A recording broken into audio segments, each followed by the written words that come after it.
Hey guys, tonight we wander back through time, not to wars, not to kings and queens, but to something far quieter.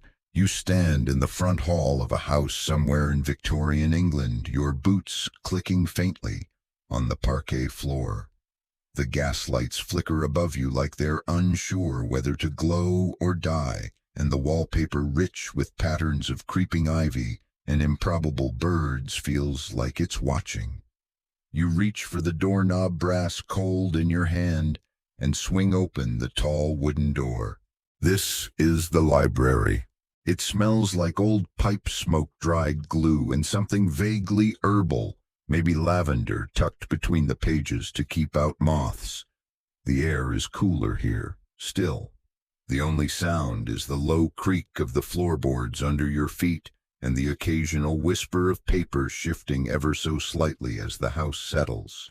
You probably won't survive this library, not because it's haunted, though it might be, but because this is a monument to knowledge no one bothers reading. Shelves groan under the weight of books chosen more for spine width than subject matter. A full set of Gibbon's Decline and Fall, never touched. But doesn't it look handsome? So before you get comfortable, take a moment to like the video and subscribe, but only if you genuinely enjoy what I do here. And hey, drop your location and local time in the comments. I love seeing where you're all listening from. Now dim the lights, maybe turn on a fan for that soft background hum, and let's ease into tonight's journey together. You move further into the room, hand gliding over the wood paneling. There's a desk near the bay window set just so that the morning sun can catch the gilt lettering on the spines. You can almost hear the ghost of some long-dead gentleman clearing his throat, preparing to misquote Seneca before tea. Victorian gentlemen didn't just read, they curated. Every book was a signal. A biography of Wellington meant loyalty to empire. An untouched copy of Wordsworth was supposed to suggest quiet introspection. You weren't building a library, you were building yourself in leather and gilt and slightly overblown titles. Of course, not all libraries were created equal. Some were wild jungles of pamphlets and plays and newspaper clippings stuffed into every available drawer. Others were meticulous, bordering on obsession. Each shelf cataloged, each volume arranged by obscure categories only the owner understood. You'll find one man who separates theology from moral philosophy by scent alone, and another who files everything under books I haven't read yet, but might if I get consumption. Historians still argue whether the rise of the personal library was truly a product of literacy or just another Victorian affectation like mutton chops or pretending to enjoy hunting. What we do know is this: by the mid-19th century, owning books wasn't just about education anymore. It was about identity. Gentlemen displayed books the way you might display a curated vinyl collection, or maybe NFTs if you're cursed. It said something about who you wanted to be, or at least who you wanted dinner guests to think you were. And make no mistake, this was performance. Take the gaslighting. No, not that kind. I mean actual gaslighting. The fixtures were always positioned to best illuminate the good shelves. If you were really dedicated, you'd pay a carpenter to add a sliding ladder whether you needed it or not. You might even install a hidden cupboard ostensibly for manuscripts, but more often for the brandy decanter. One gentleman of the time, name long lost to history, but whose furniture survives in a dusty house museum, commissioned custom shelving deep enough to hold books 2 layers thick, just so he could hide paperbacks behind the serious tomes. Yes, even then people were embarrassed about guilty pleasures. But the act of entering the library, that was sacred. Slippers on jacket off, a gentle sigh as you settle into the cracked leather chair that groans under your weight and memories. You pour a little too much port into the glass light, a cigar you never finish, and pretend to read, while secretly staring at your own reflection in the window. It's quiet. It's performative. It's oddly soothing. And even though you suspect half the gentlemen who built libraries like this never actually made it past the preface of anything, there's something admirable about the attempt to surround oneself with the idea of thought, of culture, of dusty wisdom. You begin to understand why this space feels more like a chapel than a room. A fringe fact: many of these personal libraries included false books, literally hollow spines made of wood and leather, designed to fill out a shelf or hide valuables.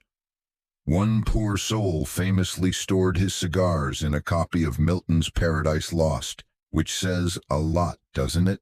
So here you are, standing in the threshold, this strange blend of sincerity and theater all around you.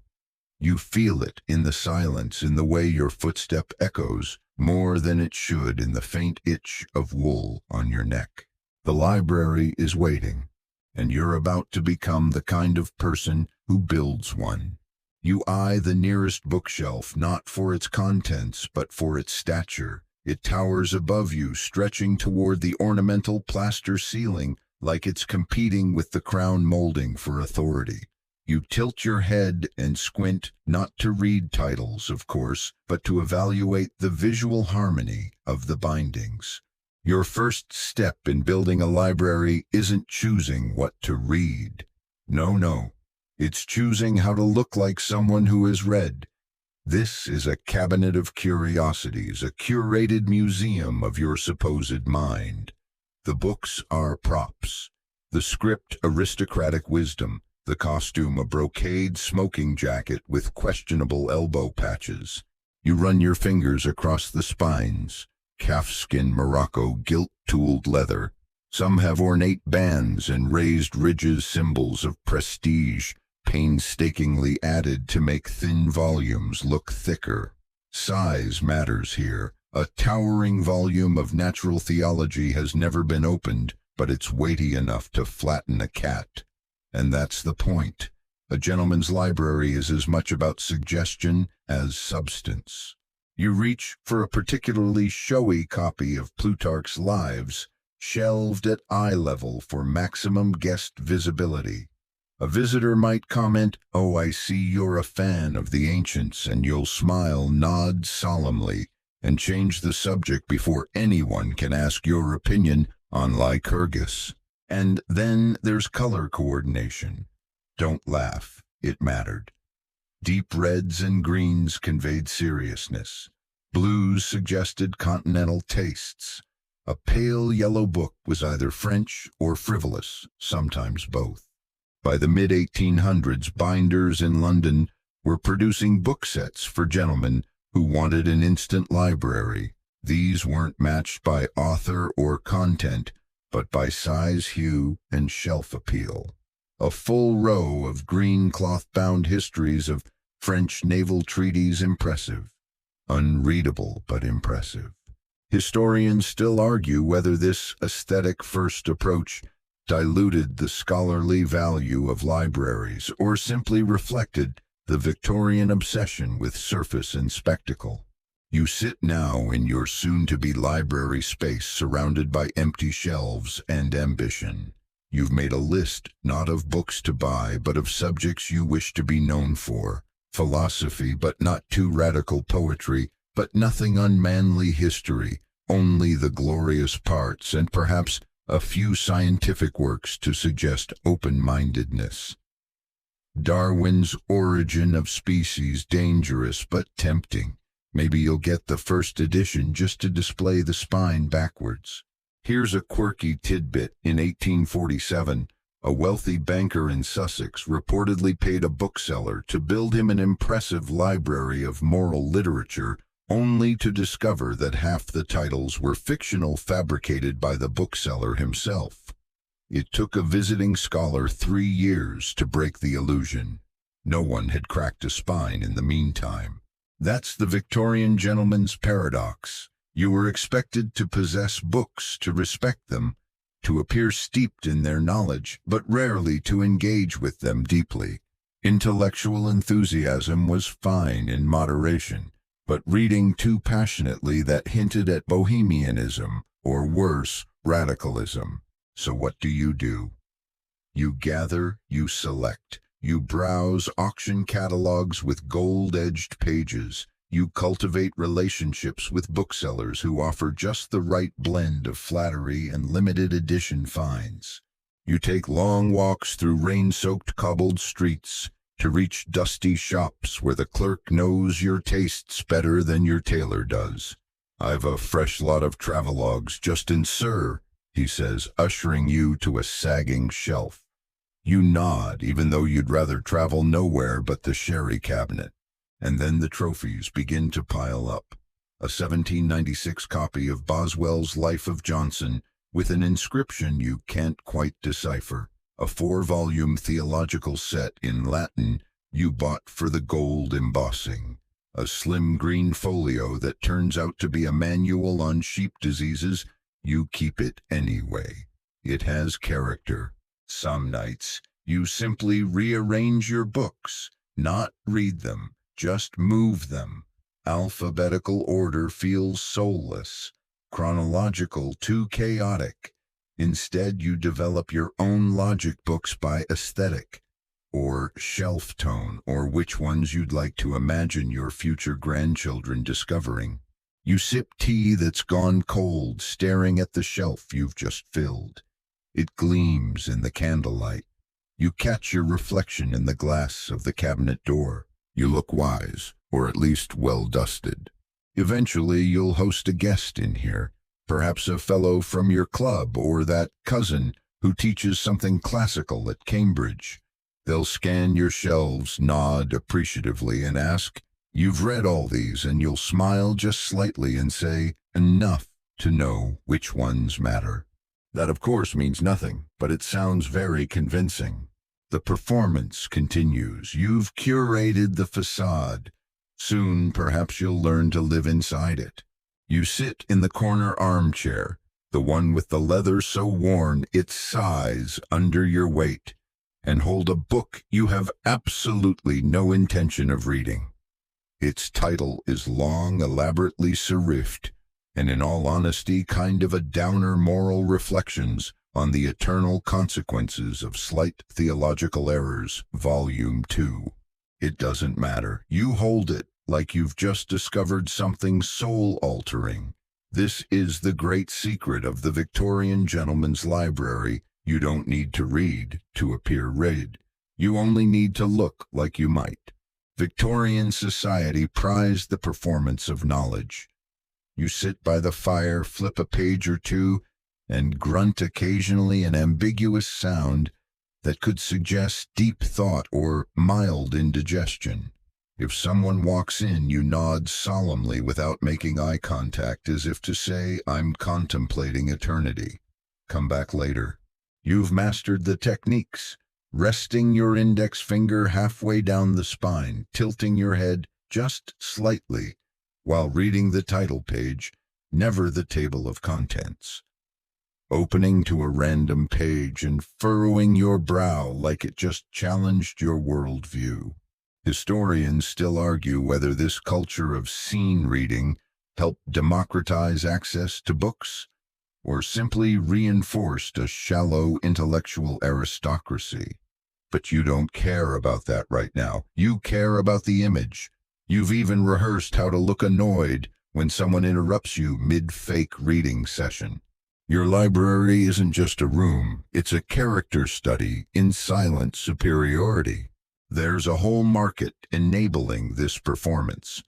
Book reviews in periodicals like the Athenaeum or the Quarterly Review were devoured not for their insights, but for their quotable lines. A single withering sentence from a critic could be dropped at dinner like a literary grenade no one would check if you'd read the book. You get especially good at saying things like, "Of course his earlier work was far more vigorous," or "It's a bit derivative of Addison, don't you think?" Always with the vague air of disappointed scholarship. Never mind that you couldn't pick Addison out of a lineup. And here's a quirky bit. One gentleman in Bath reportedly employed a valet whose only job was to pre-crease the spines of unread books so they looked more lived in. A scandal erupted when it turned out he'd creased the Bible down the middle page, 1 to Revelation. Still, it's not all deception. Sometimes in the quiet between thunderclaps or under a pool of candlelight you do read. Accidentally at first, a phrase catches your eye. A metaphor sticks.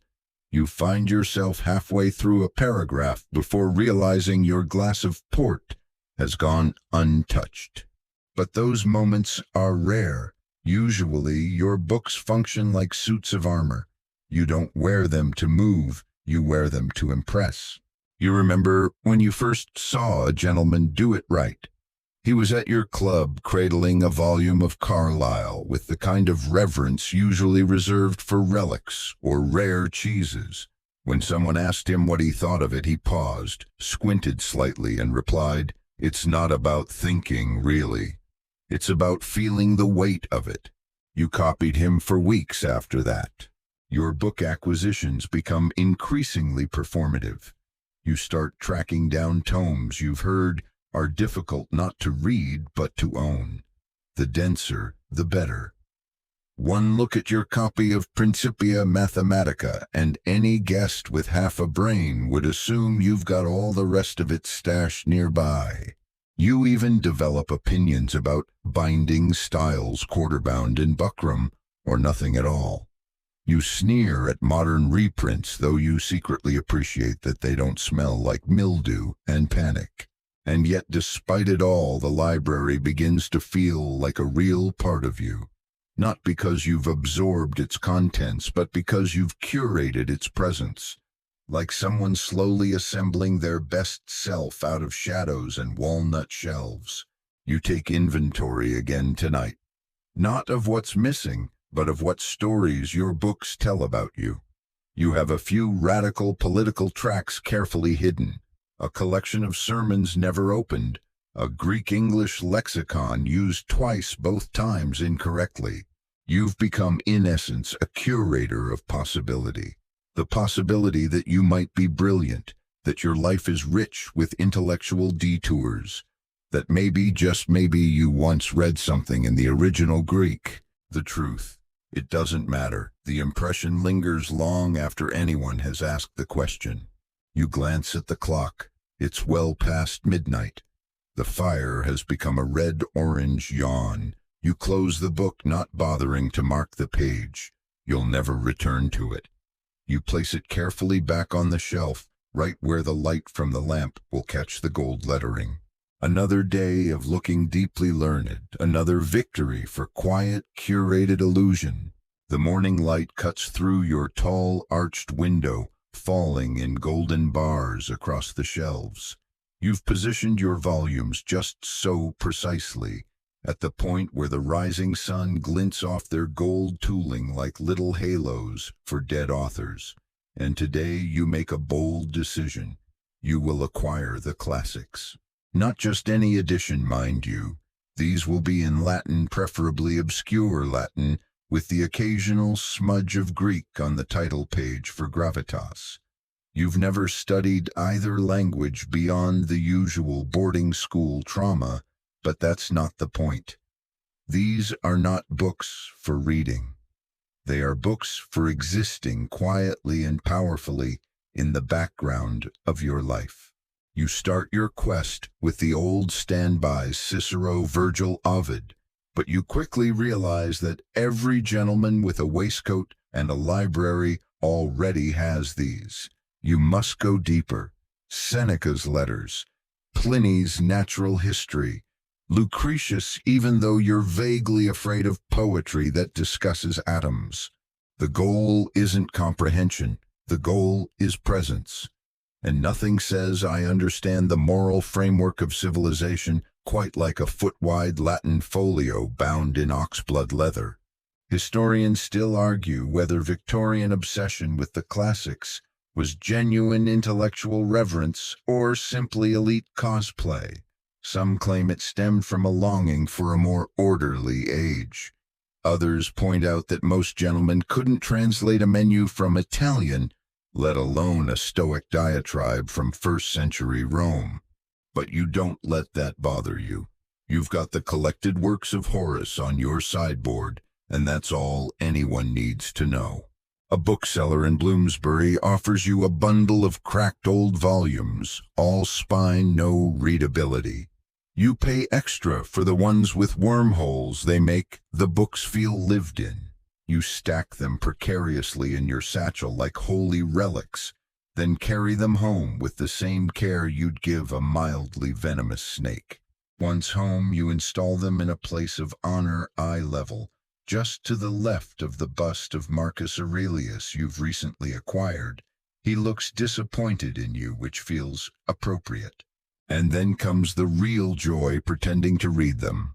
You place a Latin grammar guide conspicuously beside your chair, its pages dog-eared in all the wrong places. You open De Officiis and gaze solemnly at the first line, muttering something vaguely Roman under your breath.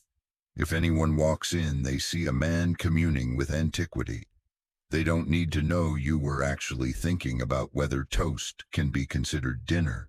A fringe tidbit for you: in 1852, a member of Parliament famously declared he refused to vote on any bill unless he could relate it to a passage in Livy. The man was later found to have owned a copy with most of the pages still uncut, meaning he'd literally never opened the book. You begin to collect stories like that, little nuggets of absurd literary one-upmanship. You hear of a gentleman who insisted on shelving his Odyssey horizontally because verticality dishonors the journey. You admire his commitment to nonsense. The classics give your library weight, gravitas, a subtle, lingering guilt. Every time you pass by them, you feel as though they're judging your lack of discipline. You like that. It's motivating in a way. Or at least it gives you a reason to sigh loudly and pour another drink. You find that Latin titles make excellent conversation deflectors. If someone starts discussing politics or religion, you can always point vaguely toward Tacitus and say, "It's all happened before, really." No one wants to argue with that, mostly because they're not sure who Tacitus is. You even try your hand at annotation, just a few underlines here and there. You copy a quote from Epictetus into your journal, then spend an hour formatting it with unnecessary flourishes. You don't actually agree with it, but it looks beautiful on the page. Eventually, you acquire duplicates. You justify them by saying one is for lending it isn't, and the other is your study copy. You've never studied anything with it except how long you can hold it without your arm going numb. You start to notice how the Latin titles sound when spoken aloud. De rerum natura makes you feel mysterious. Aeneid sounds like a type of liqueur. Histories by Tacitus is just confusing. But perhaps the most powerful moment of all is this: the day a guest browses your shelf and says, "Ah, you've got Lucan." Brave man, you nod, expression blank, heart racing. You have no idea what that means, but it sounds dangerous and refined. You will cling to that praise forever. And so your library grows not by use, but by intention. You're not curating a reading list, you're crafting a myth. And in that myth, you are the kind of man who might quote Catullus by candlelight, even if you can't tell him apart from Caligula. Your books don't judge, but they do conspire, and they've decided you belong here among their whispering, unread pages. You're kneeling on the parquet floor again, this time with a tin of wax and a cloth made from some old flannel shirt you definitely pretended not to recognize.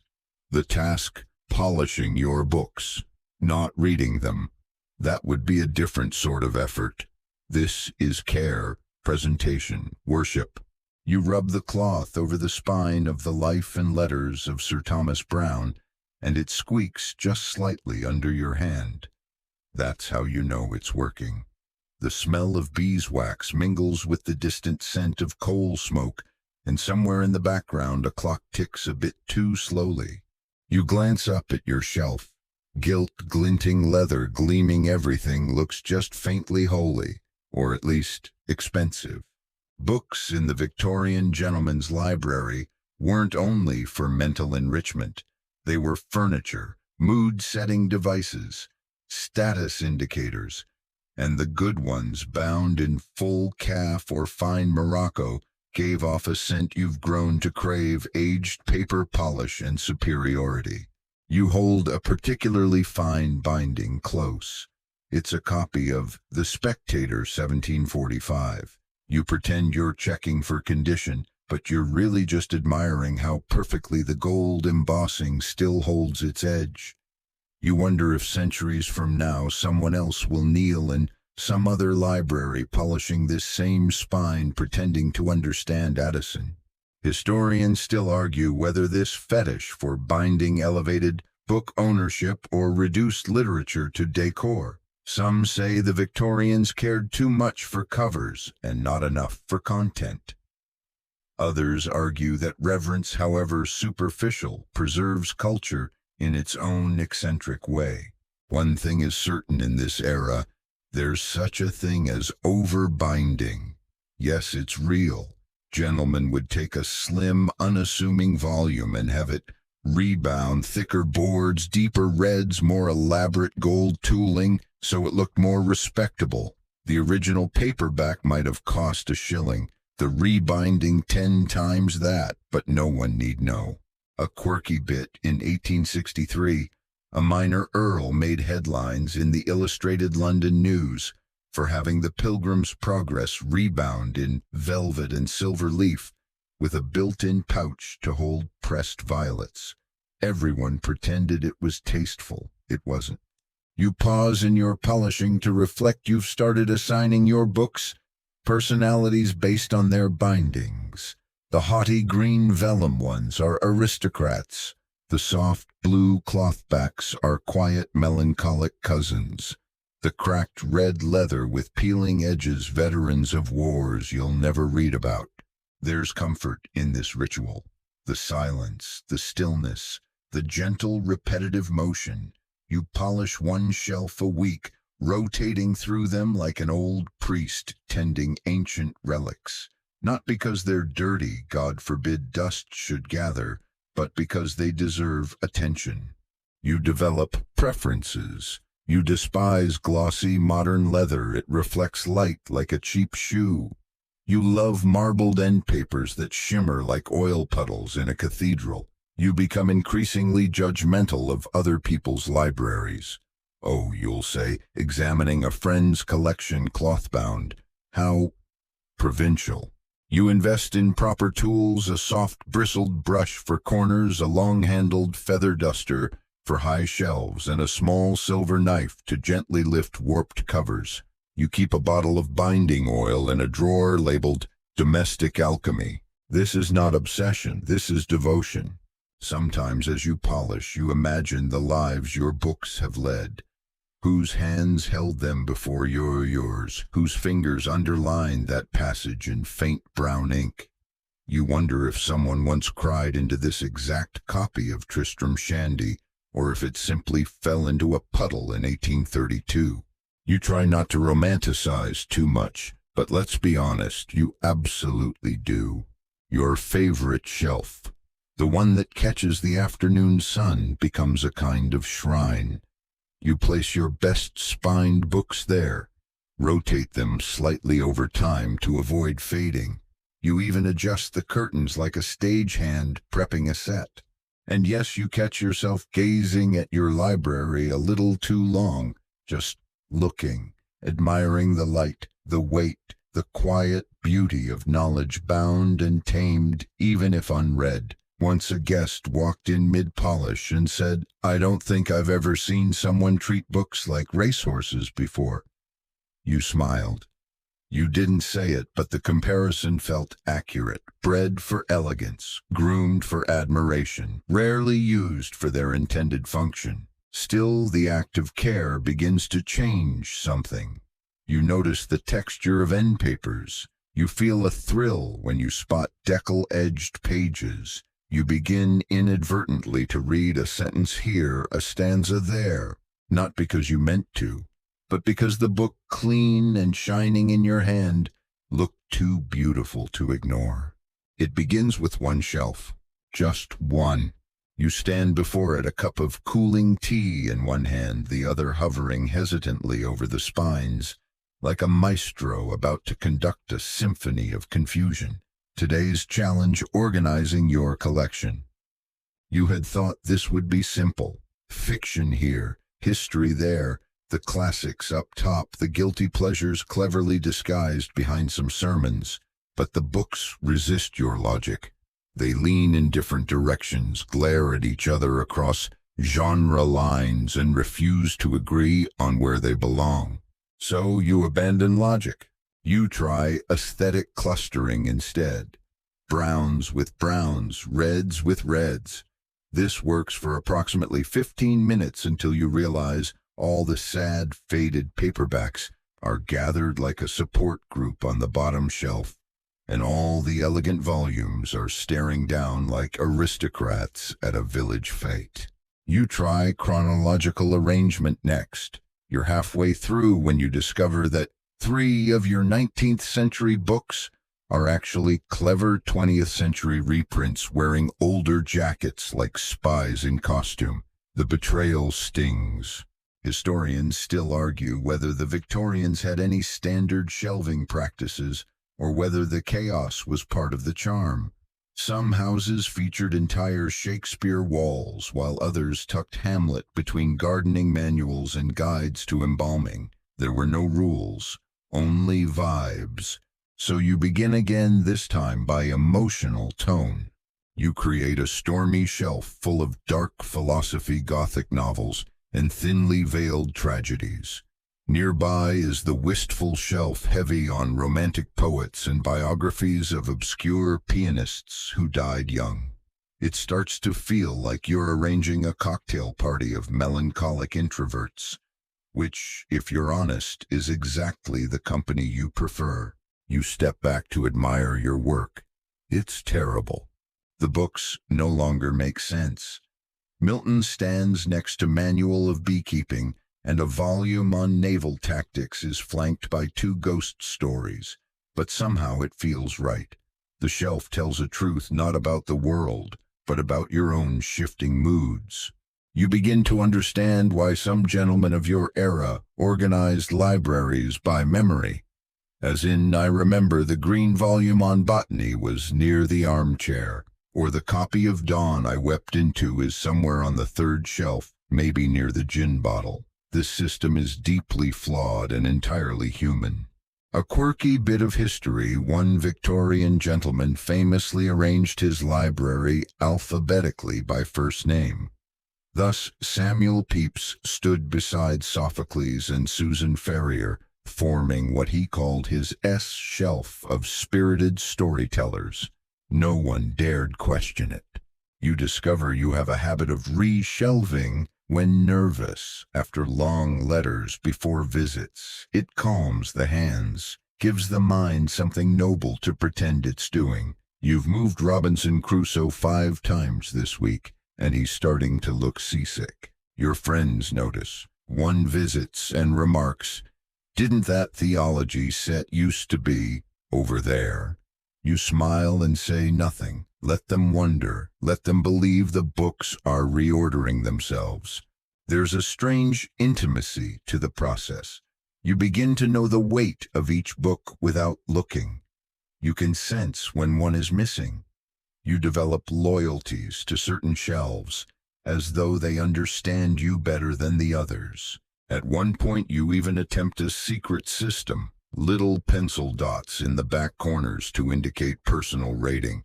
1 dot for regretted purchase, 3 for will lie about having read, 5 for keeps me up at night. Of course you forget the code within a week and now can't tell if 2 dots means you liked the book or never finished it. Still, the act of organizing becomes a way to spend time with your books without confronting the pressure to finish them. It's like catching up with old friends who don't expect you to listen. You straighten a volume here, tilt one there, brush a bit of imaginary dust from a corner. Ritual becomes arrangement. Arrangement becomes affection. Eventually, you realize something unexpected. The way your books are shelved tells a story about you. Not the version you display at dinner parties, the real one.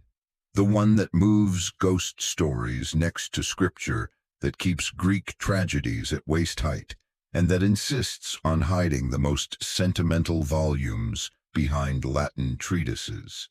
You step back. The shelves are uneven, illogical, brilliant, just like the man who curated them. You stand before the desk holding a tiny sheet of cream-colored paper. Your initials, ornately entwined, sit at the top like a crown. Beneath them, a Latin phrase you found in a dusty dictionary and only half understand something about truth or possibly wine. It's your bookplate, your signature, your claim. You dab a spot of glue on the back and press it inside the front cover of an essay on man. You smooth it with care. The book is now yours, visibly, permanently. In a world where everything smells faintly of smoke and boiled wool, permanence is a small act of rebellion. Victorian gentlemen adored bookplates ex libris, as they loved to say. Your own might include a coat of arms you designed yourself.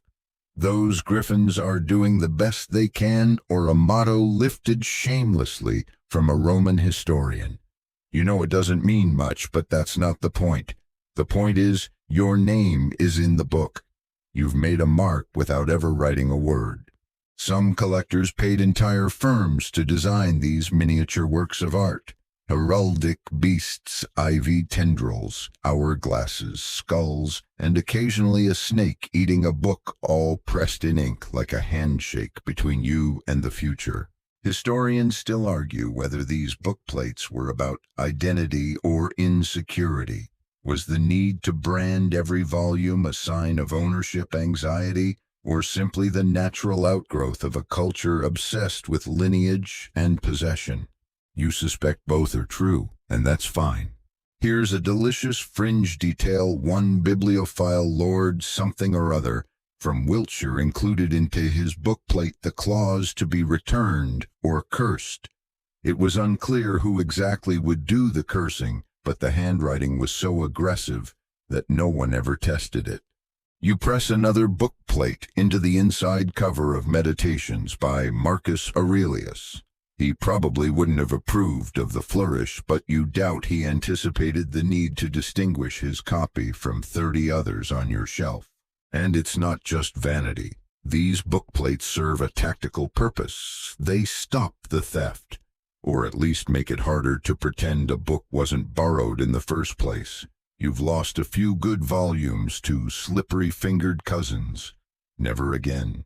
You start to include the date in tiny letters below the plate. Not the date the book was published, the date you acquired it. A private calendar growing more intimate with every pasted slip. Sometimes you write where you found it, Charing Cross stall, wet afternoon, or bequeathed by Uncle W. Estate smelled of onions. There your footnotes, your marginalia of life. Eventually, you get bold. You commission a second, more elaborate design. This one has your full name, a compass, and a small, frowning owl. It looks vaguely threatening, which you like. You save it for special volumes, the ones you might actually read someday. There's something wonderfully Victorian about branding your possessions this way. It's possessive, yes, but it's also strangely tender. A recognition that books live longer than people do. That someday someone will open this volume and wonder who you were, why you cared, whether the glue is still holding. You imagine that reader decades or centuries from now running a finger over your name, tracing the flourish in your sea. Will they think you were wise? Lonely, overcompensated. You almost hope they never know. Eventually you notice how the book plates begin to anchor the shelves. These books are no longer interchangeable. Each one bears your touch, your motto, your barely legible date stamp. You've turned your library into a personal archive, a collection of quiet declarations. Sometimes you pull one off the shelf and flip it open just to see your name again, just to feel a little more real in the world. One evening, a guest picks up your copy of Rasselas, opens it, and pauses. "That's a lovely plate," they say. You nod. Then, with absolutely no prompting, you tell them the motto translates to "through silence, wisdom." It doesn't. You're fairly sure it means "under the fig tree a goat dances," but they won't check. They'll just smile and believe you. That's the power of the book plate. It's not just decoration, it's identity. Proof that even if you haven't read every book, you've claimed them, and in doing so, left just enough of yourself behind to haunt the margins. You wake early today, earlier than usual. There's a promise in the air, something between anticipation and mildew. It's the kind of morning that begs for a journey, not of the soul, but of the souls. Today you go hunting. Not foxes, books. You tug on your coat, the one with the deep inside pocket, perfect for concealing a slim quarto, and head toward the back streets of town where the fog hangs low and the signage is deliberately obscure. You're looking for the good kind of shop, musty, crooked, faintly resentful of customers. The kind where the proprietor doesn't so much greet you as tolerate your presence with a grunt. These are the holy places. Inside, it's a cave of shadows and whispers. Stacks of tomes lean against each other like conspirators. The air tastes like wet cardboard and forgotten sermons. Perfect. You begin with the bottom shelves. Always. That's where the real treasures hide, underpriced, unloved, nearly collapsing. You find a cracked red volume of The Vicar of Wakefield, its title faded to the point of mystery. You flick through the pages not to read, but to check for marginalia. Notes in the margins are gold, proof that someone once cared. Historians still argue whether marginalia adds or detracts from a book's value. Some say it's a violation of purity. Others claim it's the soul of the book, reaching out through time. You believe both, depending on whether the handwriting is legible. You find a battered almanac from 1823, filled with ink blots and underlined moon phases. You don't need it, but you must have it. The proprietor notices, a rare one that he lies. You nod solemnly as if you suspected. You both understand the game. He adds £1 to the price. You pretend not to notice. And then it happens. You spot it. A first edition of Curiosities of Literature by Isaac D'Israeli. It's sitting there on a warped oak shelf, like it doesn't know what it's worth. The binding is loose, the paper foxed, but the font is untouched. You feel your pulse quicken. You've dreamed of this moment, or at least fantasized about it during exceptionally long dinner parties. You pick it up with the reverence usually reserved for small animals and fresh pastry. The clerk eyes you, measuring your enthusiasm. You downplay it, of course. A little shrug. "Oh, this old thing, classic misdirection." A quirky tidbit some Victorian gentlemen paid actors to browse shops, for them to avoid appearing too eager. These literary proxies were given strict instructions: don't smile, don't haggle, and for heaven's sake, don't appear interested. You envy the commitment. You make your purchase. It's a little more than you planned to spend, but that's how the best books enter your life, through tiny acts of justified indulgence. You tuck the volume into your coat and step back into the gray morning, feeling richer than any banker. Back home, the ritual begins. You wipe the cover gently, whispering apologies to the binding. You check for loose pages, none remarkable. You open to the title page and feel that little jolt of electricity. Printed for John Murray, Albemarle Street. You close your eyes. That sentence alone is worth half the price. You consider whether this volume deserves a spot in the central shelf. It does. You clear space, gently evicting the lives of the saints, which frankly was only there for decoration. Disraeli slides in like he's always belonged. You scribble a note in your acquisitions journal. Fog. Foundling. Disraeli. That's enough. You'll remember.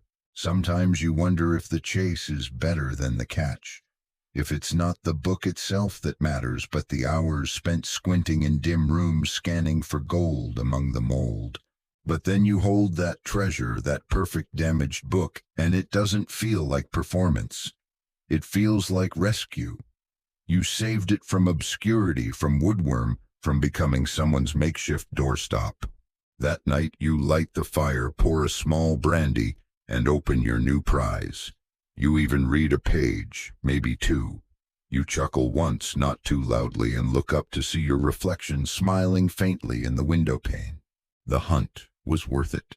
And tomorrow there's always another shop. It begins, as many things do, with an elaborate non-plan. You're standing in your library, arms crossed, contemplating your latest arrangement of poetry anthologies, most of which you've never finished. Some you've never even opened, but they're all precisely positioned to suggest you might recite something romantic at any moment. You won't, but someone might think you could. Poetry in the Victorian gentleman's library was less a genre than a social tool, a sort of literary cologne. You didn't have to love it, you just had to smell faintly of it. And so you collect them.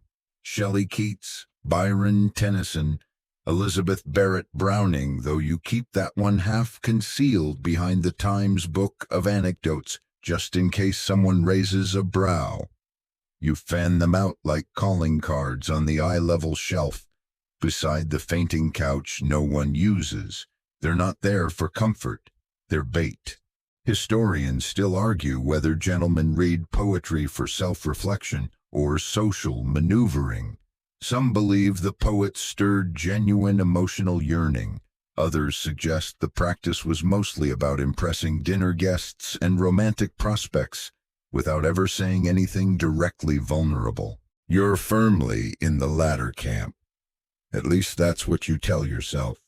You remember when you first placed the lyrical ballads, just so spine-gleaming in the candlelight. It was intentional, angled to be visible from the threshold. You even dog-eared a page with a line you practiced murmuring as if it had just occurred to you, a sense sublime of something far more deeply interfused. You say it now under your breath and feel the old shiver of half-sincerity. But the truth is, the poetry shelf reveals you more than you'd like to admit. You've got In Memoriam AHH, bookmarked in sonnets from the Portuguese, has that faint crease in the middle where you once closed it with trembling hands. And then there's the small green volume, a slim, faded collection of anonymous verses bought from a second-hand stall during a thunderstorm. You opened it once and read something so simple, so raw that you had to sit down. You've never shown it to anyone. You wouldn't know how to explain it. Here's a fringe detail. One eccentric Victorian gentleman, Lord Bentwhistle, name regrettably real, was known for leaving his favorite poems open on random pages around his estate. He called it emotional landscaping. Guests were never sure whether they were being moved or manipulated. You kind of respect it. You've experimented yourself. Once before a cousin's visit, you strategically placed the love poems of Robert Burns open on a table beside the sherry decanter. You hoped it would inspire a wistful comment. It didn't. He mistook it for a wine list. Still, you persist. You begin to believe your library is speaking in subtle stanzas, that each shelf hums with potential meaning.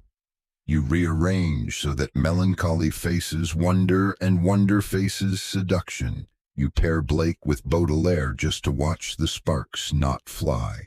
The poets become your co-conspirators. You read them not to understand, but to possess a mood. You flip through Rossetti when you're feeling vague and tormented. You hold on to Christina Rossetti when you're feeling vague and tender. Occasionally, you find yourself scribbling lines in the margins. Not your own heavens, no, but small reactions. Yes, you write beside Tennyson. Not quite, you write beside Browning. You disagree with Shelley once, then underline him anyway. It's a relationship of sorts. You've started quoting poetry aloud, not often. Just once, while standing by the window as rain fell. It was "I have been one acquainted with the night." Wrong period, yes, but it fit. You whispered it, then looked dramatically at your reflection. There was no one else there, but that's how it begins. You imagine a guest browsing your shelves. They pull out the golden treasury and say, "Do you like this sort of thing?" And you'll tilt your head just slightly and reply, "Only when it hurts." Will it work?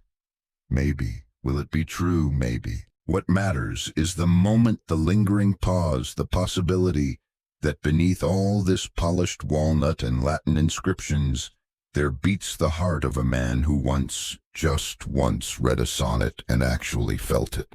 You reshelve the green volume now gently with reverence. You place it behind Poems of Duty, because no one ever reaches for poems of duty. You dim the lamp, adjust the curtain, and sip the last of your tea. Outside, the world is all coal smoke and drizzle. Inside, the poetry waits, and perhaps, just perhaps, so do you. The fire crackles lazily. Outside, the fog has thickened to the point where you could reasonably believe the rest of the world has ceased to exist. Inside your library, though, the performance continues. You stand at the hearth, one foot resting on the brass fender, holding a book you've selected very carefully, not to read but to be caught reading. It's the Confessions of an English Opium Eater. A perfect choice, obscure enough to appear edgy, literary enough to seem profound, and crucially thin enough not to drag out the illusion too long.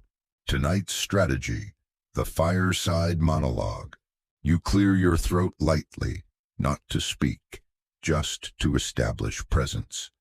You settle into the chair that faces the doorway, at an angle just enough that anyone passing might glimpse the silhouette of a man deep in contemplation.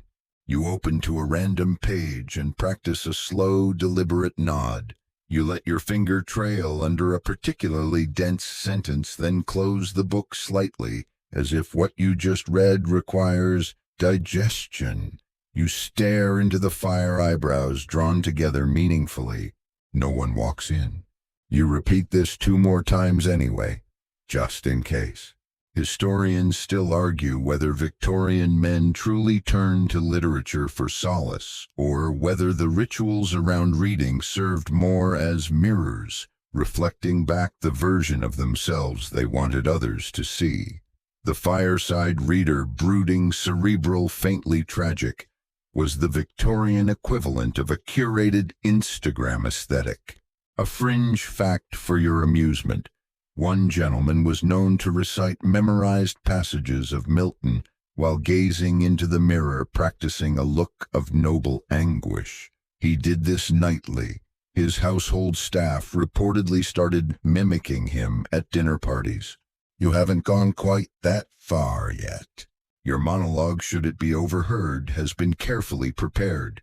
It includes a quote from Coleridge, one you don't fully understand, but can deliver with just the right blend of melancholy and aloofness. You've rehearsed it so many times you now associate it more with your own voice than Coleridge's. There is also a small collection of responses you've prepared for potential interruptions. If someone asks what you're reading, just revisiting some old dreams. If they ask if it's any good, that depends on how afraid you are of knowing yourself. If they ask anything else, you close the book, rise slowly and walk away without answering, all part of the performance. The room assists you beautifully. The lighting is warm and low. The wallpaper, the kind with subtle velvet flocking, soaks up sound like a stage curtain. The chair creaks when you shift, reminding you that you're present, you're rooted, you're theatrically alone. But then something odd happens. You actually begin to read. It sneaks up on you.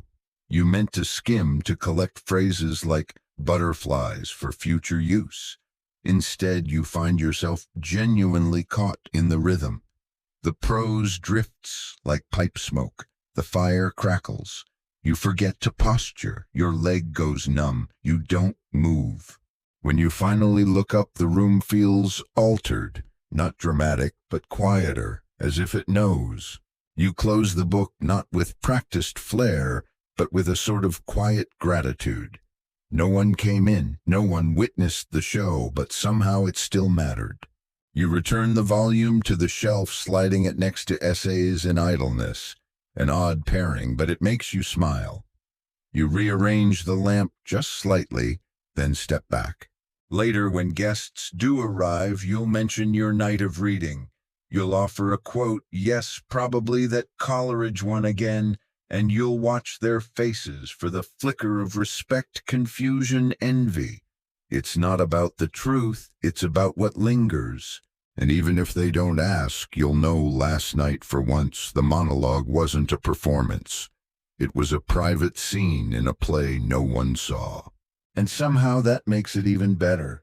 Tonight you approach the farthest corner of your library, the one with the false panel, the slightly uneven floorboard, and the faint smell of risk. This is your hidden compartment, and inside it, books no one must ever know you own. The forbidden shelf. Victorian gentlemen were masters of secrecy, and nowhere was this more evident than in their libraries. Publicly, they displayed treatises on moral improvement and the works of sensible philosophers. Privately, well, let's just say the contents behind those squeaky panels would make a curate faint. Your hidden stash includes slim, anonymous volumes printed in Paris. Gold-stamped but fragile, these books wear the disguise of legitimacy like an ill-fitting coat. Titles like Venus in Velvet or Dialogues on the Nature of Decorum sit snugly beside volumes labeled simply private. You know full well they aren't about etiquette. Historians still argue whether such secret collections were common or exceptional. Official records are, of course, scarce. No one brags about their banned volumes in the parish newsletter, but auction catalogs whisper their truths. Private libraries auctioned after death sometimes revealed entire sub-collections categorized under miscellanea or curiosa. You can practically hear the eyebrows rising from the grave. One delightful fringe tale: in 1871, a London barrister died and left behind a 500-book collection of special interest literature. His will included a precise instruction the entire section was to be burned only after being catalogued by a friend. That friendship did not survive. Your own cache isn't quite so scandalous, but it does include a few medical texts with more illustrations than strictly necessary, and a treatise on human passion that veers suspiciously into fiction halfway through. One is bound in velvet. That one feels especially dangerous. You discovered most of these volumes through whispers. The bookseller who looked both ways before reaching beneath the counter. The society acquaintance who slipped you a card with a location no name. Sometimes they came wrapped in old newspaper as though they were cuts of meat rather than prose. Owning them feels like both rebellion and ritual. You don't read them, not often. You visit them, like contraband relics, like relics of a self too curious to be proper, but too proper to be curious in public. You sit on the edge of your armchair and open one tonight. You hold it gently, aware of its fragility, not just in construction, but in context. These books weren't made to last. They were made to tempt, to be passed in hushed tones, to fade before being found. And yet here they are, still here, still whispering. The paper is soft and yellowed, the print small and close, like a secret whispered into your ear. You flip a page and feel your pulse tick up just slightly. Not from the content, though it's plenty lurid, but from the absurd thrill of having it. This isn't about lust. It's about the boundary, the sheer Victorian thrill of being just a little disreputable behind closed doors. You rewrap the volume, slipping it back into its silk sleeve like a contraband jewel. You replace the panel, gently pressing the warped board into place until it clicks with its soft, satisfied sound. And then, as if to cleanse the air, you pull out a very respectable volume of moral essays and leave it open on your desk, just in case someone comes in tomorrow. Owning these books does something strange. It makes your public library feel more real, because it has an underside now, a shadow, the same way a portrait gains depth when the artist smudges a little darkness behind the cheekbone. You wonder if anyone suspects. That cousin who stared too long at your south wall, the housemaid who once asked if you needed anything else after dusting the lower shelf. Perhaps, but no one speaks of it.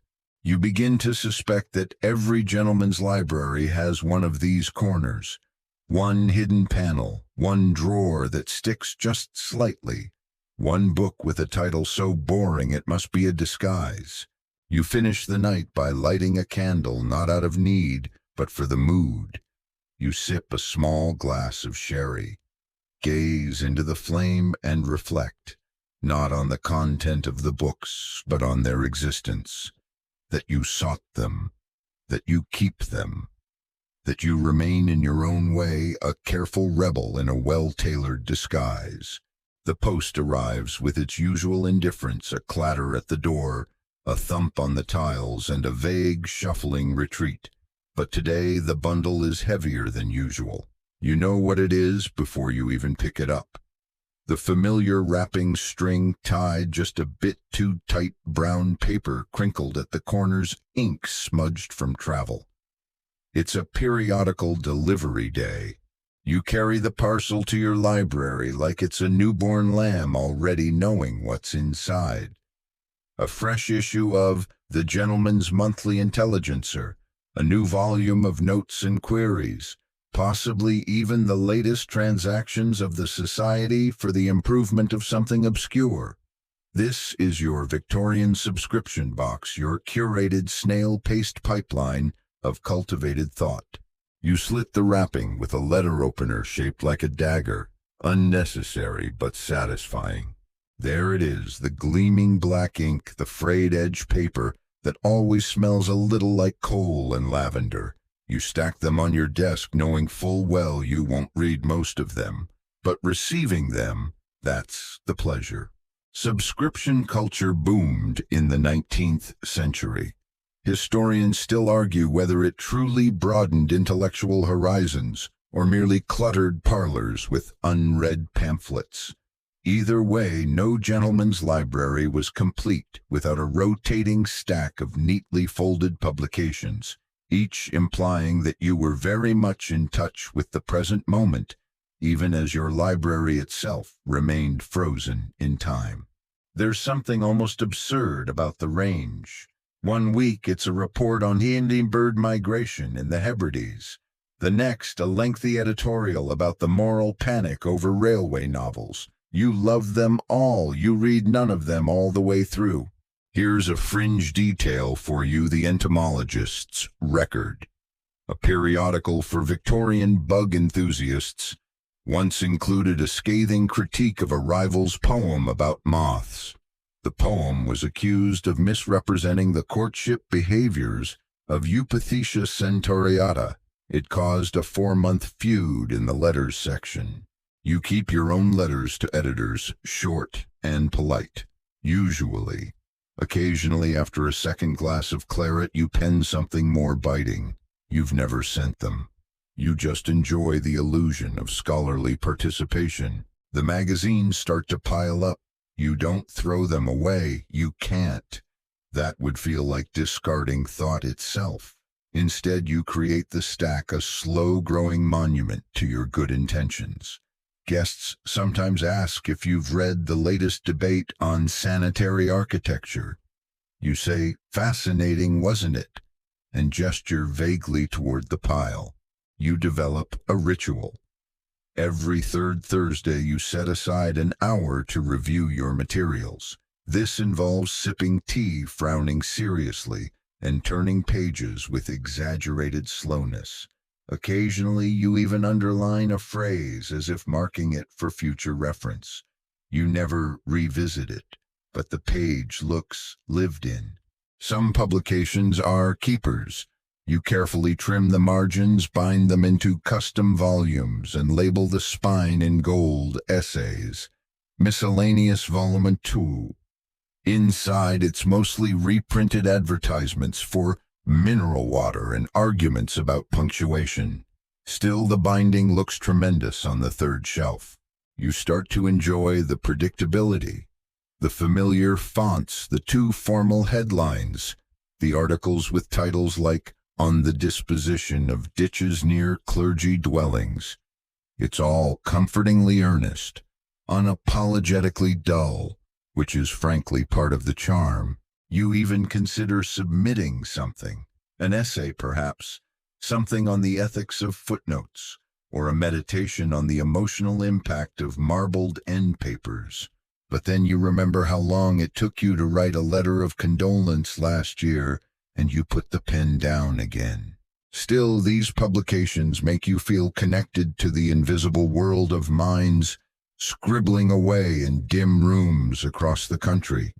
You imagine them now, a schoolteacher in Shropshire annotating a piece on medieval bell towers, a retired colonel sending angry rebuttals about Greek syntax, a young man somewhere reading an unsigned essay and thinking, "Yes, someone else thinks like me." You light the lamp and flip open the latest issue. You read the first sentence of an article titled "On the Implied Sentiment in Landscape Descriptions" by Wordsworth. It's awful. You read it again anyway. Then you tuck the issue into the stack where it will live forever between the Field Naturalist's Gazette and a rogue gardening supplement that smells inexplicably of onions. Your library doesn't just house the past, it receives the present. Slowly, mysteriously, wrapped in string and smudged by rain, and in those quiet deliveries you find not just news, but evidence that thought, like ivy, still grows even in the shadows.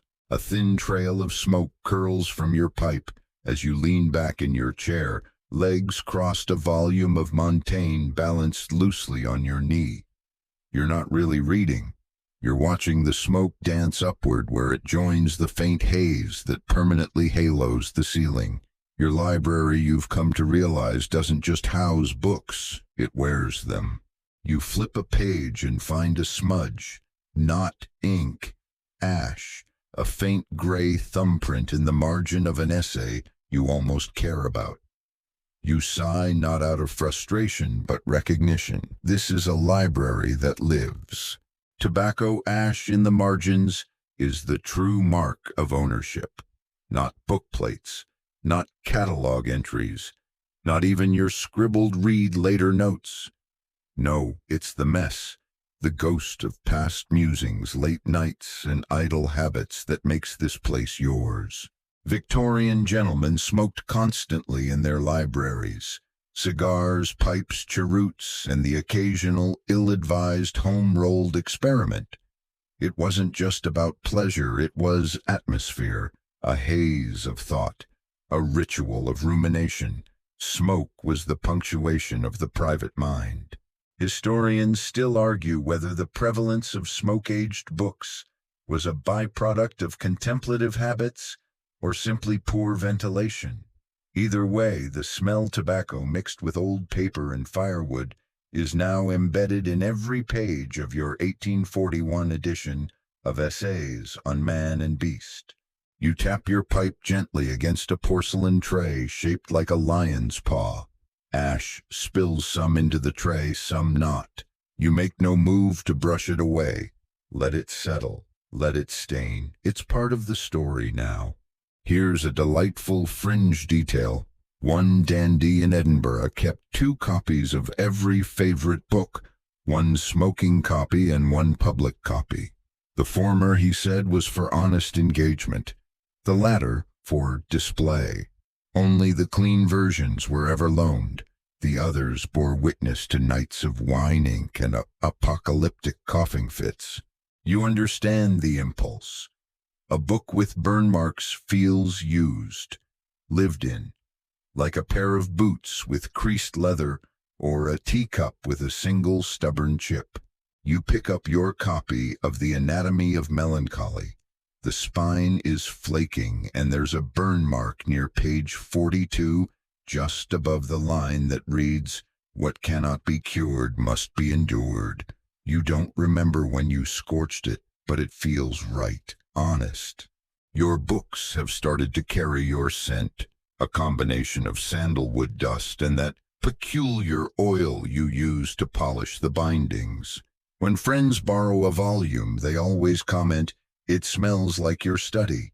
You smile, knowing full well it's the scent of decades of quiet decay. Occasionally you find old annotations half obscured by smoke rings. Not your handwriting, previous owners perhaps.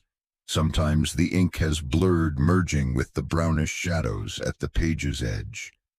You squint, try to decipher what emotion was urgent enough to write in the margins of Pope's essay on criticism. You think about cleaning them, about buying one of those little hand vacuums you saw advertised in the Mechanics Monthly, but the idea fades quickly. Cleanliness in a library always feels vaguely sacrilegious. Let the ash lie.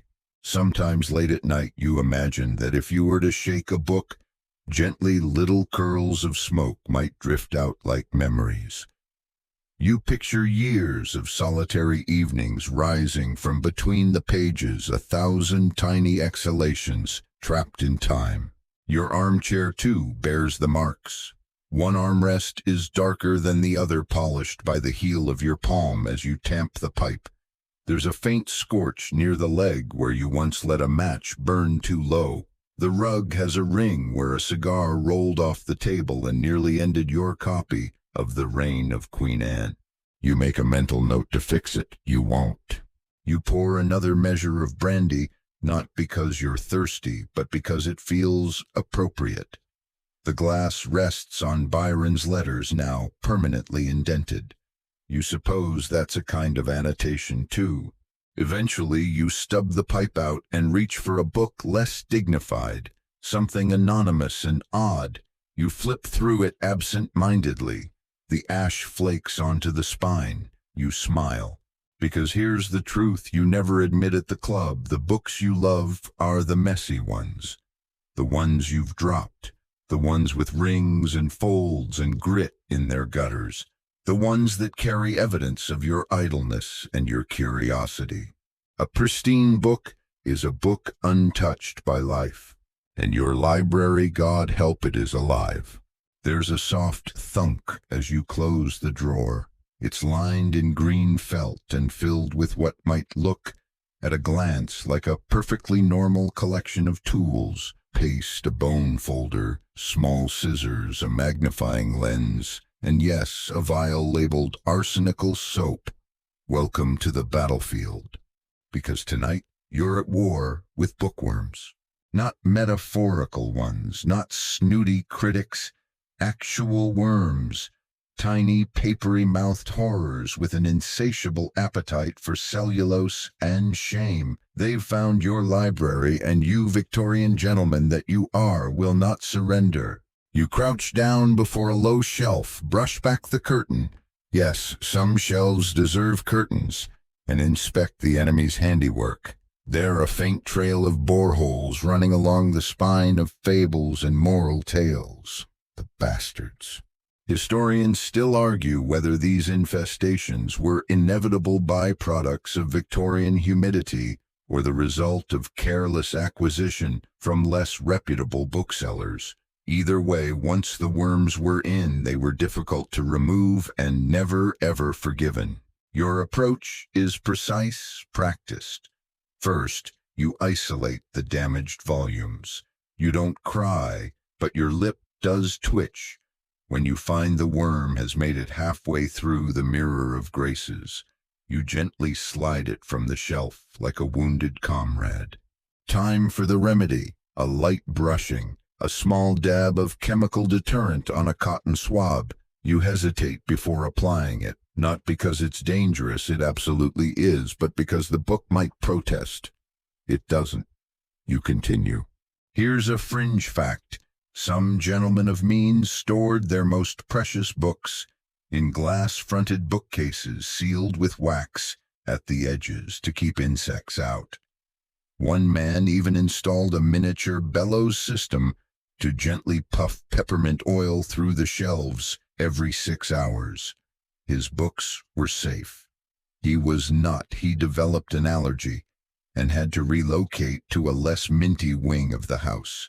You haven't gone that far yet, but you've made adjustments. A strip of copper mesh near the baseboards, a sachet of camphor tucked behind the collected works of Dr. Johnson. A new rule: no outside books enter without inspection. You even briefly considered quarantine tags. You mutter to yourself as you examine each volume, sometimes apologizing aloud for what you must do. One particular paperback, a reprint of La Belle Dame sans Merci, has been nibbled at the corner. This, you say solemnly, is an act of war. Your tools are effective, but the paranoia remains. Every time you smell something musty, you tense. You start dreaming of bugs with monocles. You begin to believe the soft cracking of old bindings is not age but chewing. You write letters to fellow collectors asking for advice. Their responses range from sensible to unhinged. One recommends sprinkling dried thyme between pages. Another swears by reading poetry aloud to discourage larval attachment. You try both. The worst part: you begin to question your own housekeeping. You vacuum the rug more aggressively. You clean the windows twice. You polish the brass knobs on the drawer handles until they reflect your stress. Eventually, your vigilance pays off. The infestation is contained. No new holes. No drifting specks of what the booksellers euphemistically call frass. You sleep a little easier. But you never forget. Your library, once merely a performance of order, has now tasted real disorder. The enemy was not a critic or a careless cousin. It was nature itself, quiet, hungry, persistent. And you defeated it. You keep one of the damaged books on your desk. Not as a warning, as a memory. Its spine is cracked. Its cover has a small heart-shaped hole, but the words are still there. It survived. And so did you. The room is quiet, but not empty. It hums with presence. Shelves rise around you like sentries, stoic, imposing, and faintly disapproving. This is not the cozy corner of a scholar or the cluttered den of a dilettante. This is your fortress. A gentleman's library in Victorian society wasn't just a room. It was a statement of class, of cultivation, of control. And you, having arranged every spine, measured every shelf, and shooed away every worm, now inhabit it fully. Welcome to the coldest, darkest, and most intimidating space in your house. You sit at the central desk, a monstrous walnut slab with clawed feet, and a drawer that sticks unless coaxed with a knowing tug. Behind you, the window's heavy curtains stay perpetually drawn. Sunlight is for drawing rooms and delicate things. The library demands gloom. It thrives in it. You don't decorate with warmth. No family portraits here. just a single austere etching of Erasmus staring judgmentally from above the fireplace. You once thought about adding a potted fern. You got as far as the front door with it, then thought better of it. The fern would have wilted anyway. No plant thrives in this much solemnity. Historians still argue whether these libraries were designed for thought or simply intimidation. Some claim the somber interiors fostered contemplation. Others suggest they were engineered to make lesser men feel very small very quickly. Either way, the message is clear. This is a domain of mind over matter, parchment over personality. Here's a particularly odd fringe detail. A baronet in Northumberland once built a false chimney in his library that led nowhere purely because he believed books cannot breathe without a flue. He never lit a fire. He just wanted the concept of smoke. You, however, use your fireplace often. Not for warmth, really. For atmosphere. You like the way the flames throw golden flickers on the spines, making them look momentarily alive like flickering rows of ancient souls. You've chosen your furniture carefully. Chairs that creak just enough to sound thoughtful. Tables that scrape ominously when moved. A footstool no one has ever used, and a globe that spins with a groan loud enough to suggest gravitas. Everything here says, you may not be comfortable, but you will behave. Your guests, on the rare occasions they're permitted entry, never stay long. They perch nervously on the edge of the settee, sip their sherry too quickly, and glance repeatedly at the volumes lining the walls as if they might start whispering judgments, which, in a way, they do. The titles are imposing. Ecclesiastical Histories, The Conduct of the Understanding treatises on the Sublime and the Beautiful. Even your lighter books, travelogues, novels, the occasional satire are shelved so discreetly they disappear. There are no paperbacks, no cheerful jackets. Everything is bound firm and faintly threatening. You notice over time that your voice lowers when you enter the room. You speak more slowly.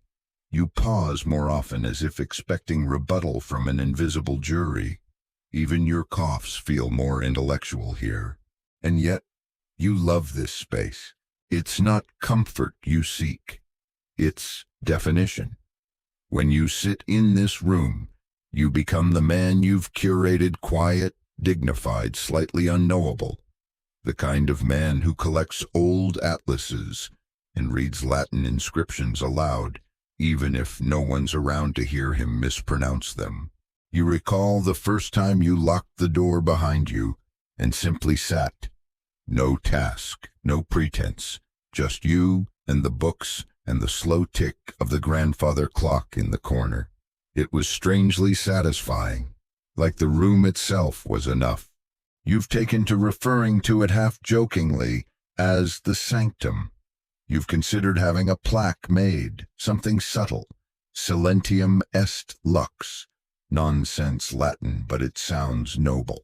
At night, when the rest of the house is asleep, you sometimes return here with a candle. The flame dances wildly at first, uncertain, rebellious, but settles eventually, as everything in this room does. You don't read, you don't write, you just are. You realize with a small shiver that your library isn't just a reflection of your intellect, it's a defense. Against time, against noise, against the absurdity of the outside world. Out there, everything changes. In here, the only thing that moves is dust. And yet you don't find it lonely. You find it complete. You ease open the middle drawer of your writing desk, where beneath a nest of sealing wax spectacles and a letter opener shaped like a medieval dagger lies your true obsession, the catalog cards. There must be hundreds of them now, thick cream-colored slips of cardstock, each handwritten in your finest, most deliberate script. Title, author, date acquired, and of course a line for notes where you've scribbled everything from belongs beside Vonnerutu to Neverland to Cousin Frederick. Cataloging your library began innocently, a way to keep track, you told yourself. A responsible habit, but it has long since become ritual, even religion. Each new book gets a card. Each card gets inked with slow reverence. You've spilled more effort on these cards than some people devote to entire manuscripts. Victorian gentlemen, of course, adored cataloging. It was the acceptable face of obsession order disguised as duty. Historians still argue whether these personal filing systems were for reference or merely a way to feel more in control of an otherwise ungovernable world. Either way, you've fully embraced the custom. You sit at the desk now, quill in hand, frowning slightly as you debate whether letters from the Levant should be filed under travel correspondence or Oriental observations, subsection B. You eventually create a new category altogether, East vagaries of. No one will ever understand your system but you. That's the point. Here's a delightful fringe detail. One gentleman collector in Bath used color-coded ribbons to categorize his library: red for theology, blue for science, gold for books. That made me weep. He later abandoned the system after realizing he cried during Robinson Crusoe and didn't know what color to assign. You've tried categories too. The basics at first, alphabetical, chronological, even by shelf location. But it didn't feel right. Your mind works sideways, so your catalog follows suit. Now your cards include strange personal tags to impress visiting clergy. Read only on rainy Tuesdays. Too pretty to read. Admire only. May actually be cursed. You don't show the catalog to anyone. It lives in the drawer in a wooden box with brass hinges like a magician's kit. Sometimes when guests ask, "How many books do you have?" exactly you smile and say, "Enough." Then you think of your cards and whisper the real number in your head, like a prayer, 823. You keep backups naturally. A second set, handwritten again, lives in the bottom drawer. The idea of losing them, of being unable to find a specific edition of Persian Garden Traditions within 5 minutes is intolerable. And you don't stop at cataloging. Oh no. Each volume receives a date of acquisition, a note on condition, and in some cases, a short review. You write things like, "Not as clever as it thinks it is," "Beautiful cover," "Dull as snowmelt," "Possibly genius," or "Possibly I was drunk." One scene involving a raven is now lodged in my spine. Even your penmanship has evolved in service of this system. You've developed a special loop on your G's, a subtle downward stroke on the R's. Your cataloging script is more elegant than your regular writing, almost as if it belongs to another version of you, quieter, wiser, better lit. Sometimes, when you can't sleep, you pull open the drawer and run your fingers across the cards. They're smooth at the edges from repeated touch. Each one is a memory, a trace, a small affirmation that the chaos of the world can, at least in here, be flattened into rows and rules and beautifully inked letters. There is something enormously satisfying about knowing, truly knowing, that if someone were to say, "Do you have the morality of chess?" and other essays, you could nod, reach without looking, and place it in their hands. It's not about pride, not really. It's about mastery, not of the world, not even of knowledge, but of space, of time, of yourself. You reach for a blank card now, its edges still crisp. A new book arrived this morning, Observations on the Nightingale, bound in green morocco with end papers that shimmer like a quiet pond. You dip your pen, you begin. The card fills slowly, the ink drying as your thoughts settle into order. There it is, now part of the system, now known. You file it, and the drawer closes with a soft, sacred click. It starts innocently enough. A casual visit from your cousin Edgar, fresh from Cambridge, eyebrows slightly singed from some laboratory misadventure, smelling faintly of burned paper and pride. He enters the library with the swagger of someone who believes deeply in the power of thought and his own ability to wield it like a rapier. He scans your shelves with a smirk. "Ah," he says, drawing out the vowel like a fencing lunge, "I see you've acquired The Descent of Man. How daring." You nod, a tight smile. "Essential reading," you reply, non-committal. You had in fact purchased it last month on a whim and shelved it out of curiosity. You haven't read more than the first 10 pages, something about laryngeal nerves in giraffes, if memory serves, but that's beside the point. Edgar raises an eyebrow.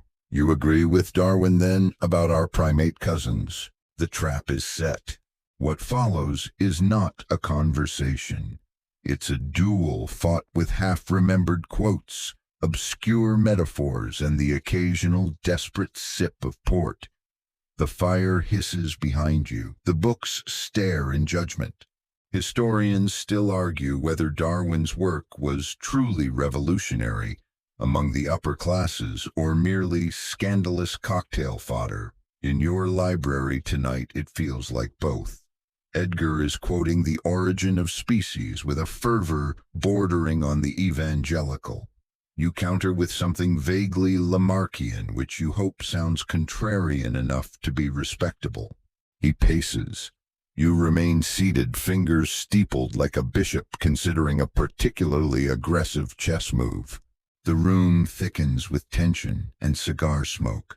You both begin invoking authors who have nothing to do with evolution.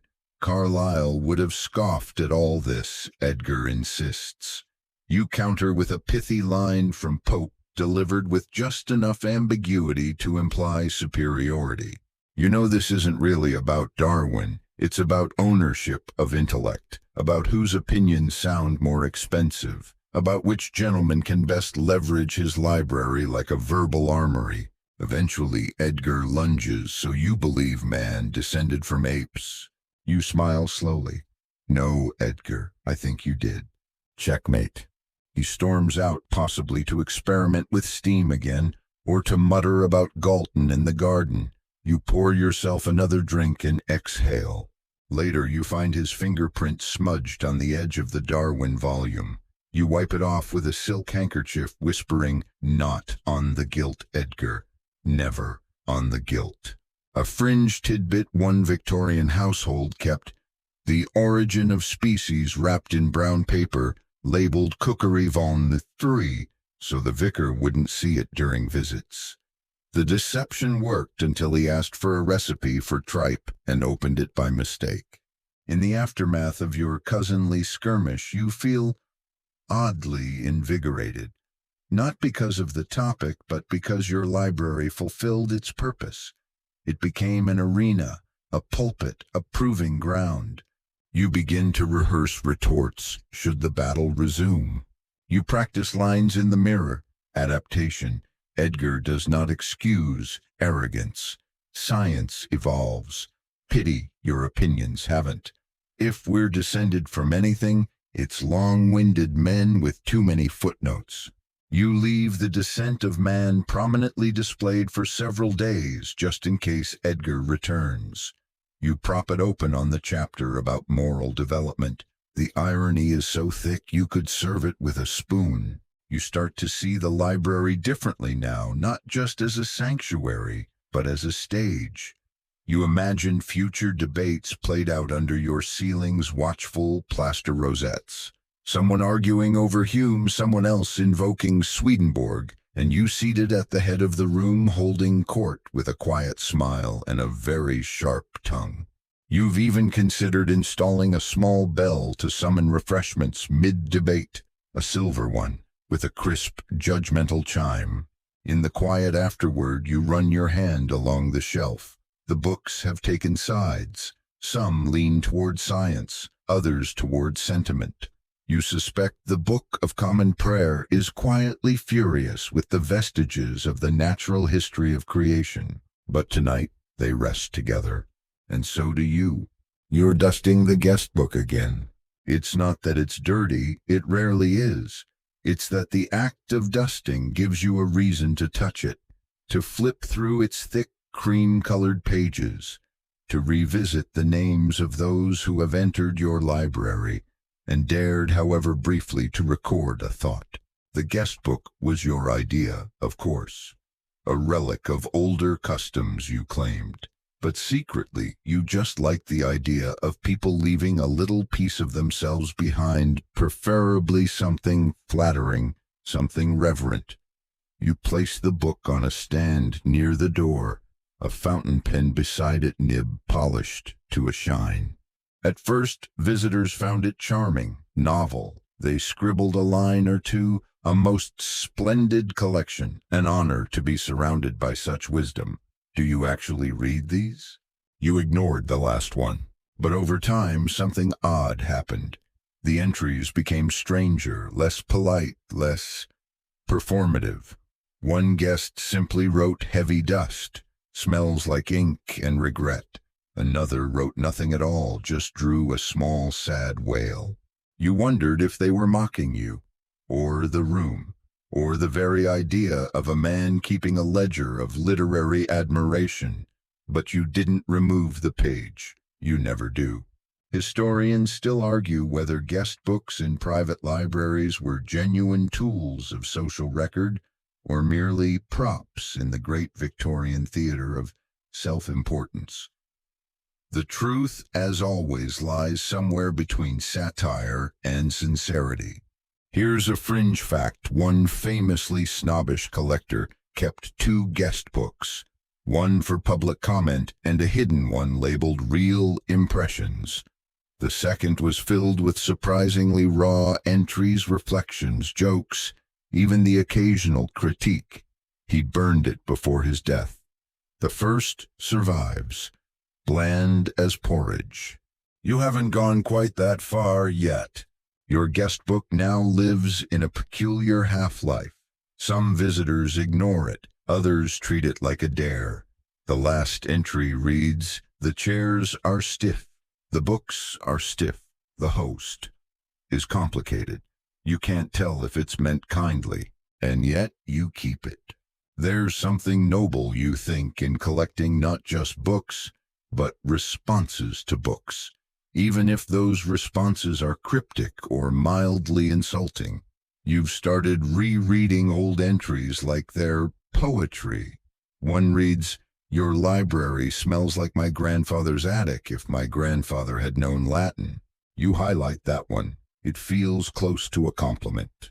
You consider replying to the more provocative comments in the margins, but decide against it. The guest book is not a conversation. It's a confessional, and you are both priest and penitent. Sometimes when the house is still, you open to a random page and read aloud, "I felt smarter just being near this many unread volumes." You chuckle. You also feel that way. You think about adding prompts, a list of suggested topics, favorite spine, most intimidating title. Which book do you think I pretend to have read? But no, that would be cheating. The rawness is the reward. You add a new page today just in case. You smooth the fresh sheet, align the pen, and light a nearby candle. The light flickers gently, inviting. You pause, then almost without thinking you add a line yourself. Still waiting for someone to notice the hollow shelf.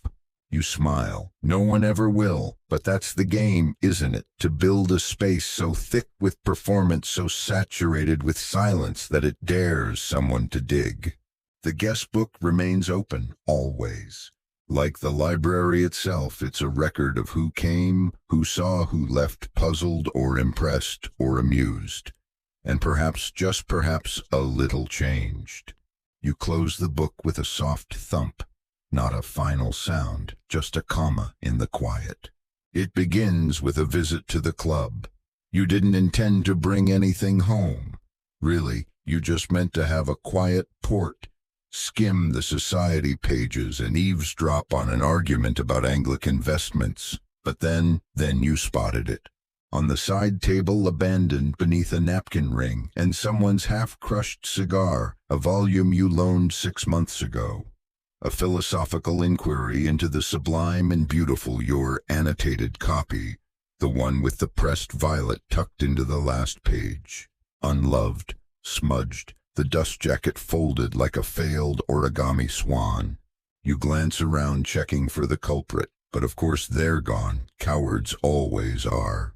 You retrieve the book holding it like a wounded bird, and march home with fire in your heart, and one clear conclusion burning in your mind: never lend books again. Victorian gentlemen learned this lesson the hard way. Lending books was a test of friendship and, frequently, its downfall. Historians still argue whether the act of borrowing was an innocent gesture or a deliberate power move. You've chosen your side. It's theft with manners. Here's a fringe delight. One collector in 1858 kept a ledger titled Crimes of Borrowing, with entries like Sir A. returned Shelley damp and scented, and Miss C. retains Pliny since March, claims no memory of ever meeting me. You wish you'd started a similar book. Back in your library, you inspect the damaged volume under lamplight. It's worse than you thought. There's a tea stain curling up from the bottom margin like creeping moss. A child presumably has drawn a mustache on the author's portrait. You have no children. You place it on the desk and stare at it for a long time, then write a new catalog card: returned, wounded, unforgiven. From that day on, a transformation begins. You become selective. You draw up a list of non-circulating titles, which is to say, most of them. You mark the spines discreetly with tiny dots of ink, only visible under direct lamplight. You develop a tone, a sort of firm murmur, for when guests ask to borrow something. Ah, that one's in active use, even if it isn't. Eventually, you start hiding the really precious volumes, the ones with letters tucked inside. The first editions, the hand-stitched folios. These go behind other books inside drawers under a cleverly hinged shelf that swings open with a satisfying click.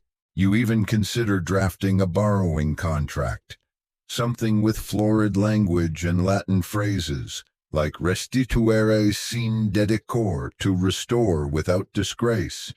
But you decide the energy is better spent locking the cabinet.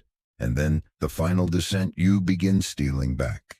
It starts small, a volume of The Spectator you spotted on a colleague's side table. You slip it into your coat while they're in the garden, telling yourself it's only right. You left a note. Sort of. Next, the advancement of learning, pilfered from a drawing room in Oxford after 3 glasses of claret. You told them once 3 years ago that it was yours. Surely they remember. You become a gentleman thief of your own property, slinking through drawing rooms with the stealth of a curate and the righteousness of a prophet. If anyone questions you, you respond with wounded surprise. But I thought you knew it was mine. You keep a special shelf for the reclaimed, a little higher than eye level. You call it the prodigals. Each time you slide one back into place, you feel something close to peace. You whisper an apology to the spine. You're safe now. Eventually, guests stop asking to borrow. Word gets around. They admire your library with reverent distance, like it's an exhibit behind velvet rope. Someone jokes that you should charge admission. You smile, but make a note to install a bell on the door just in case. Your library has become more fortress than ever, but it's also finally whole. The books are yours, all of them, again. The package arrives without ceremony, just a slim cardboard sleeve postmarked in smudged ink with your name misspelled in a way that now feels oddly affectionate. You open it at the desk with your letter knife slowly, because haste is for pamphlets, not treasure. Inside, a volume wrapped in thin brown paper tied with string. You slide it free and exhale in satisfaction. Essays on the decorative uses of dust jackets. Finally, you run your hand over the cover. The jacket is surprisingly intact, cream-colored with a slightly floral border and a centered title block in an overly serious serif. You flip the book open. First edition, 1894. The inside smells like dry hay and old ink. Excellent. The jacket is frankly unremarkable, but that's not the point. You didn't buy the book for the words. You bought it for the wrapper. Victorian gentlemen had complicated relationships with dust jackets. Most tore them off immediately. Some used them as blotting paper. A few saved them carefully folded and pressed like butterflies from a brief paper garden. Historians still argue whether dust jackets were considered protective ephemera or disposable packaging. They were rarely catalogued, almost never discussed, which makes them now oddly powerful. Survivors of indifference, artifacts of chance. Here's a delightful fringe detail. In 1889, a bookseller in Manchester offered jacketed volumes as a novelty each, with a hand-colored sleeve. They failed to sell. Too informal, one customer said. They look like books with coats on. The idea vanished for 20 years. But you see them differently.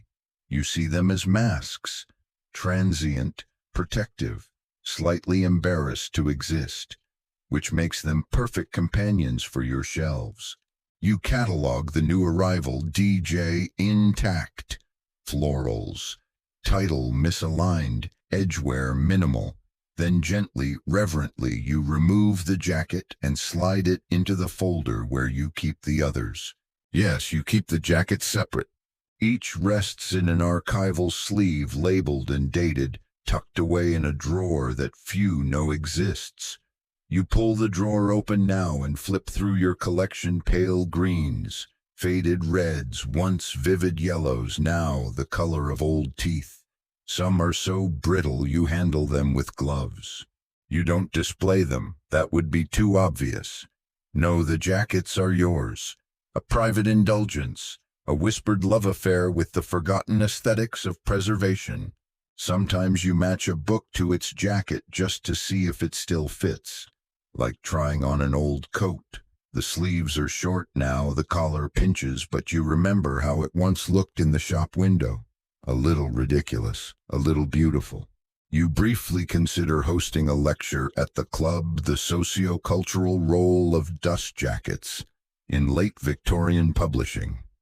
You imagine the room, polite, coughing, veiled bafflement, a single slow clap from the back. You decide against it. Instead, you write a short essay for your own pleasure. You title it Ghost Clothes on the Melancholy of Jackets Lost. You file it inside an unused volume of the Quarterly Review. You know it won't be read. That's part of the joke. You recall suddenly a moment years ago, a friend pulling a jacket from a book and laughing. You keep these, while you shrugged, unwilling to explain. But now, in the quiet of your library, surrounded by leather and linen and dusted gold, you know the answer because the jackets are what remains. Proof that even the most temporary things can be saved. That even the fragile coverings of thought matter. You slip the latest edition into its folder. The jacket crackles softly. Its sighs, maybe, relieved to rest. Later, when you place the jacketless book on your shelf, it looks oddly naked, but proud, like a soldier after parade dress. You touch its spine gently. It's better this way. You settle into your chair. The fire burns low. You sip something warm. Outside, the rain draws soft lines down the glass.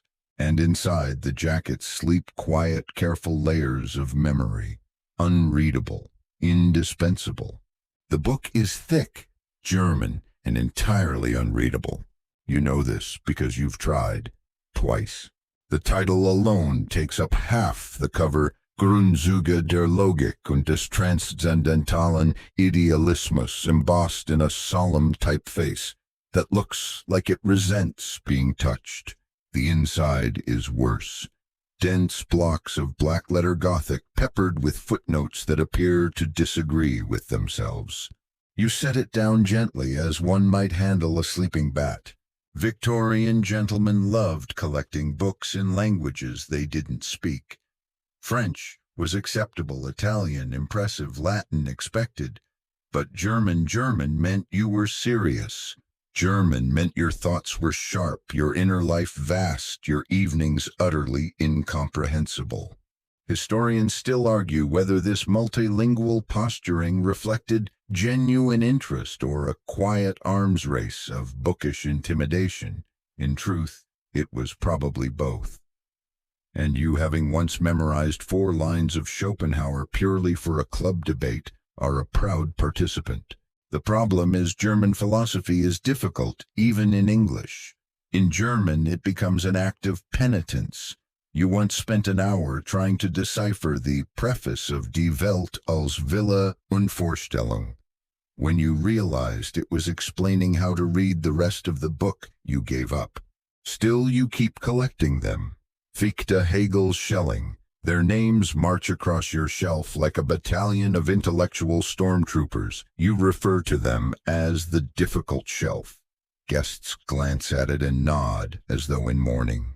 Here's a delightful fringe detail. One baron in Kent installed a false back on his German shelf. Behind it he stored mystery novels, sweets, and love letters. He called it the Nietzsche compartment. You consider doing something similar. Tonight you open Kritik der reinen Vernunft once more, not to read but to admire. The typography alone is nearly martial. You flip to a random page and try to make out a sentence. After 5 minutes you realize you've been staring at the page number. You sigh, close the book, and smile. The real use of these volumes isn't comprehension, it's implication. When someone sees you holding Hegel and asks what you think, you say, "It's layered," then excuse yourself to sharpen a pencil. They won't follow. You've even developed a set of standard replies. He's better in the original, obviously. Once you accept the circularity, it starts to unfold. I'm still meditating on his second premise. Each line is nonsense, but it works. You once attended a dinner where someone quoted Kant badly, and you corrected them. You weren't entirely sure yourself, but the tone was right. Everyone nodded. No one challenged you. That's when you realized the power of unreadable books. And yet there's a strange affection that grows over time. You start recognizing common words. Vernunft, Anschauung, Sein. You whisper them aloud like spells. You imagine someday understanding them. You place a tiny dictionary on the shelf nearby. German-English, pocket-sized, never opened. You even start to annotate a few lines, not with translations, those are hopeless, but with mood notes, stern, melancholy, probably furious. You've become the world's least reliable translator, but it pleases you. Eventually, you place a bookmark in the middle of phenomenology of spirit, not to mark a place, to suggest that you're halfway through. You know full well no one's going to check. And in your private catalog you write, subject metaphysics, unyielding language, weaponized condition, still judging me. You tuck the book back onto the shelf, give the spine a brief nod, and step away. Because here's the secret: you don't need to read the German philosophers. You just need to host them. Let them live among your books, like moody, overeducated house guests. Their job isn't to be understood. Their job is to loom. And they do it beautifully. The seasons shift. The light in your library softens, turning golden at the edges, then thinner, bluer, more remote. With it, your tastes change, too. Lately, you've found yourself reaching for books you'd once considered beneath you. Not below in quality, well, perhaps a little, but below in seriousness. You've been reading fads. You pretend it's research. Literary trends, you say when someone glances too long at the slim volume on your desk titled On the Therapeutic Powers of Electric Vapors. But the truth is you enjoy them. You enjoy the pamphlets, the bestsellers, the unhinged manifestos that sweep through society like a strong cologne, brief, pungent, unforgettable. Your shelves, once solemn, have started to betray you. Here's the mystical shapes of snowflakes. There's the gentle art of mesmerism. And next to that, a recent guilty favorite phrenology for the better class of cranium. Historians still argue whether Victorian reading fads marked a democratization of thought or just fashionable nonsense. Either way, they were everywhere. Themes surged and faded like Victorian facial hair. One month it's Theosophy, the next Arctic memoirs, then books about talking to ghosts. You bought all of them. You said it was ironic. You said it was for context. You said it was for the footnotes.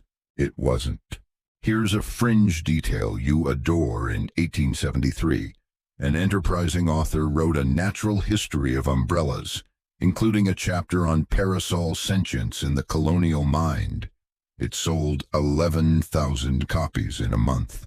You own 2 editions. The second one was cheaper, but the cover has a tiny gilt umbrella, and that frankly made the decision for you. You begin creating a secret shelf, not hidden exactly, but tucked away behind a curtain. You call it the Cabinet of Regrettable Interests. It includes every trend you swore you'd never fall for. Spiritualist memoirs, romances with suspiciously muscular monks, translations of Sanskrit epics that upon closer inspection are mostly fabricated. There's even a book on how to read personality through ear shape. You read it cover to cover. The writing in these faddish books is often breathless, overly confident, and riddled with footnotes that lead nowhere. But still you keep turning the pages. Something about the sheer belief behind them, the conviction that these ideas mean something, even when they absolutely don't. You start quoting them at parties. As Sir Neville posits in his study of cloud symmetry, you begin letting the sentence dangle. Most people don't ask questions. One person did once. You changed the subject to wallpaper, and yet you notice something curious. These books, for all their eccentricity, bring a kind of energy to your library. They sparkle in contrast to the heavy tomes of theology and the brooding metaphysics. They feel alive. You reorganize your shelves so that Popular Delusions of the Middle Classes sits next to Bacon's essays. Let them argue. Let the sparks fly. Eventually, you admit the truth to yourself. You enjoy the fads, not because they're fashionable, but because they're brief. They burn fast and bright. They carry a kind of narrative recklessness, a willingness to be wrong, a joy in not knowing better yet. And perhaps you realize that's what your library was missing. You still keep the curtain, of course. You're not that honest. But sometimes on quiet nights, you draw it back and take down one of the little oddities. You flip to a random page and let it surprise you. You find yourself laughing aloud more often, or muttering, "This is nonsense," while continuing to read. You never catalog these books. That would feel like admitting something, but you start leaving them out on the desk more often, letting them speak. They don't last long in fashion, you know that. The moment passes, the style fades, but the books remain, and so does the delight. It happens subtly, like all the worst things do. You visit Lord Featherstone's estate, an invitation you accepted half out of curiosity, half because you heard rumors of a newly paneled library. You arrive late afternoon, the fire's already lit. A footman takes your coat with unnerving grace, and then you're shown in. The door opens, and there it is. The air leaves your lungs. It's magnificent. The walls are lined with polished walnut carved with trailing vines, and watchful owls. A spiral staircase climbs to a mezzanine gallery where even more books reside, smirking down at you from impossible heights. The titles shimmer in matching gold. The floor is Turkish wool. The scent is myrrh and pipe tobacco and freshly oiled bindings. It's the kind of library that doesn't just store knowledge, it stares back. You suddenly feel small, shabby, slightly yellowed. Your envy arrives like a cold draft under the door. Historians still argue whether personal libraries were meant to compete or simply to inspire, but you know the truth. This is war. Quiet, slow, velvet-draped war, and Lord Featherstone is winning. You mutter polite things, lovely woodwork, excellent lighting, good use of verticality. But your heart is mutinous. You notice his edition of Pliny the Elder is hand-painted. His copy of Don Quixote is bound in blue silk. He has a globe the size of a carriage wheel. And then you spotted a signed volume of Dr. Johnson's letters. Signed. You didn't even know Johnson signed anything. You pretend not to see it, but your soul breaks in half. A fringe French one collector once hired a professional actor to pose as a rival librarian just to flatter and interrogate the owner of a famous collection. The actor fainted during a surprise folio reveal and was never invited back, but he did secure a rare edition of the Book of Common Prayer through sheer performance. You, however, cannot perform. Not here, not now. You find yourself making passive-aggressive compliments. Ah, I see you're not afraid of matching bindings. How daring to shelve Dickens so low. Is the lighting safe for vellum? Lord Featherstone only smiles. The kind of smile that has read more than you, bound more than you, and knows it. You leave early, muttering something about a dinner engagement that does not exist. Once home, you head straight to your own library. You stand in the doorway, staring at your once-beloved collection. It looks fine. The lighting feels dimmer, the armchair older. Your signed bookplate now reads like a plea. You open a volume of Montaigne and sniff it. It smells like Montaigne. You wanted more. Envy has crept in. It makes your fingers itch. You start drafting a list. Acquire more folios.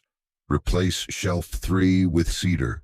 Install railing spiral. You even write to a bookbinder you haven't seen in years and inquire delicately about the cost of rebinding your travel section in something bolder. Your cataloging grows more aggressive. You double-check publication dates. You dust twice a day. You rearrange the poetry section by publisher just to see if it looks richer.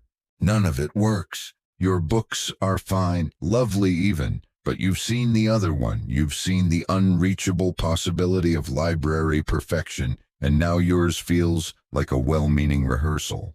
And yet over time, something curious happens. The fire crackles. You pick up an old copy of The Complete Angler, cracked spine and all, and read the marginalia you once wrote in pencil. Never understood a single part of this, still enjoyed it. You smile. The envy doesn't vanish, but it softens. Because here's the truth, Lord Featherstone's library is magnificent, but yours is yours. It bears your fingerprints, your confusion, your regrets, your lazy annotations and half-smudged notes. It's messier, smaller, stranger, but it's alive. You close the book, re-shelve it incorrectly on purpose, and pour yourself a quiet drink. You raise the glass. To the flawed, the uneven, the unfinished, the better for it. Winter settles in with all the grace of a heavy velvet curtain, and your library grows quieter still. The wind taps the windows like it's trying to borrow a cup of introspection. The house beyond this room creaks and hushes. You find yourself reaching for the blanket draped over the armchair, not because you're cold, but because you finally allow yourself a bit of softness. You hadn't planned to read this morning. You really hadn't. You'd come to straighten the spines again, to rotate the fragile jackets out of the sun's reach, to write a new, highly unnecessary catalog card for a brief survey of the turnip in ecclesiastical poetry. But then, without thinking, you reached for it. That book, The Private Life of Sir Edward Montclair. Hardly a canonical text, a middling biography of a middling 18th century horticulturist with questionable views on garden fencing. You've owned it for years, its cover faded, its corners softened by time. You can't recall why you bought it. You're not even sure you meant to keep it. And yet this morning you open it, and then something shifts. You forget to check the publication date. You forget to write a catalog card. You forget the room, the weather, your growing to-do list of library maintenance rituals. You begin to read, not skim, not posture, not angle the cover so it catches the light just right in case someone walks in. You fall in. The voice is warm, slightly rambling, surprisingly funny. Sir Edward is charmingly oblivious. His disastrous attempt at topiary philosophy, his lifelong feud with a neighbor over the proper Latin name for wild cabbage, his final wish to be buried beneath a row of rhubarb. You laugh aloud once, truly involuntarily. No one hears, you don't care. Historians still argue whether Victorian gentlemen genuinely enjoyed reading or simply admired the idea of themselves as readers. Perhaps both were true, but you now suspect something else eventually. If you spend enough time near books, one of them finds you. You sit longer than you meant to. The tea goes cold, the fire dims, the world somehow keeps moving, but not in here.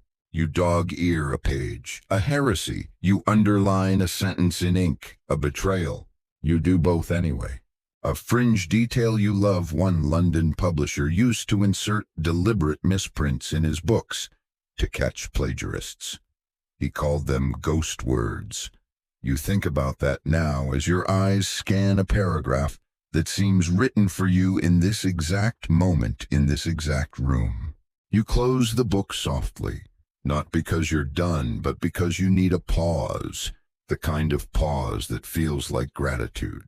You rest it on the arm of the chair, not reshelved, not hidden, just waiting.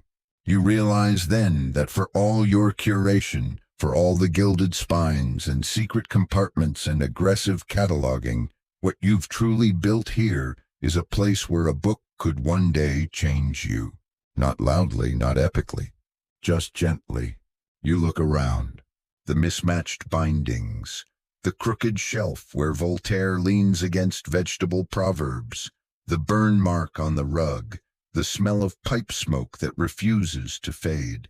It's perfect. Not in the way Lord Featherstone's library is perfect, but in the way that you are perfect. You stand, stretch, and leave the book open on the desk just a little. A quiet invitation to return, not for anyone else, just for yourself. Because you're no longer just a collector, you're a reader.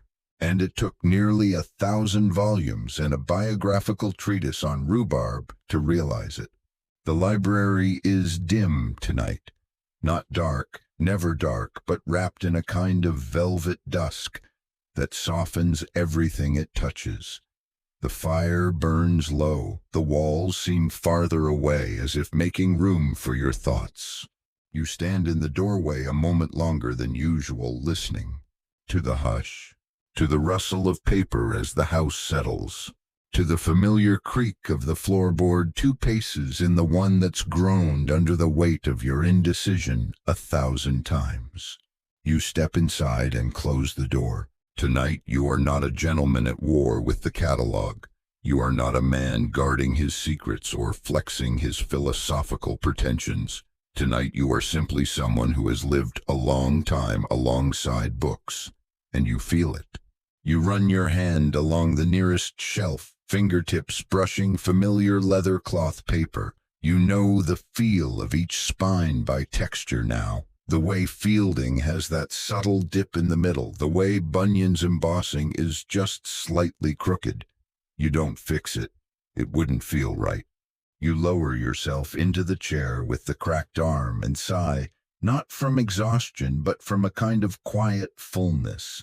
You don't reach for a book. You just sit and think. You think about the hours spent here, not always reading, not always writing, but always being. This room has seen your better selves and your more ridiculous ones. It knows the version of you that tried to learn German. It knows the version that secretly adored lurid romances. It knows the one that faked having read Middlemarch for 3 years before finally giving in and falling in love. Historians still argue whether libraries are meant to preserve knowledge or generate it. You now suspect they do something else entirely. They absorb us, quietly, patiently, until we're part of the story too. A fringe thought drifts in you, once read that old paper can retain the smell of its original owner's home for decades. You wonder if your books will carry the scent of pipe smoke, lavender, and anxiety long after you're gone. You hope so. You glance at the shelf by the fireplace, your first shelf, the one where you nervously placed your earliest acquisitions. They're still there. The bindings faded, the corners softened, but they remain. And then you notice something new, a thin layer of dust. You smile, not because you've been negligent, but because dust is honest. It settles on everything eventually, no matter how careful you are. You decide not to brush it away tonight. Let it stay. It's part of the story now. You take one last slow walk around the room. Your hand brushes the catalog drawer. You don't open it. You already know what's inside. You pass the secret shelf, the one behind the hinged poetry books. You don't need to look. You remember every title. The fire crackles softly behind you as you return to your chair. You sit. You breathe. And for the first time in a long while, you don't think about what's missing, or what's still to be found, or who else might walk through that door. You think only of what is. The books, the silence, the self you became page by page, line by line in this quiet room. You close your eyes. The library now more than ever feels like home. Wind down begins below. The fire dies lower now, each ember glowing like a heartbeat fading into rest. Your breath slows, your eyes grow heavier. There is nothing left to arrange, nothing to catalog, no more shelves to climb or pages to chase. Just stillness, just soft bindings breathing in the dark. The library holds you gently, as it always has, as it always will. Out there, the world turns too fast, but in here, every second lingers. Let the books sleep. Let the floor creak. Let the wind pass quietly through the curtains, and let yourself drift as gently as a loose page on a still night into dreams. You're home, and everything you need is already here. End of script. Sweet dreams.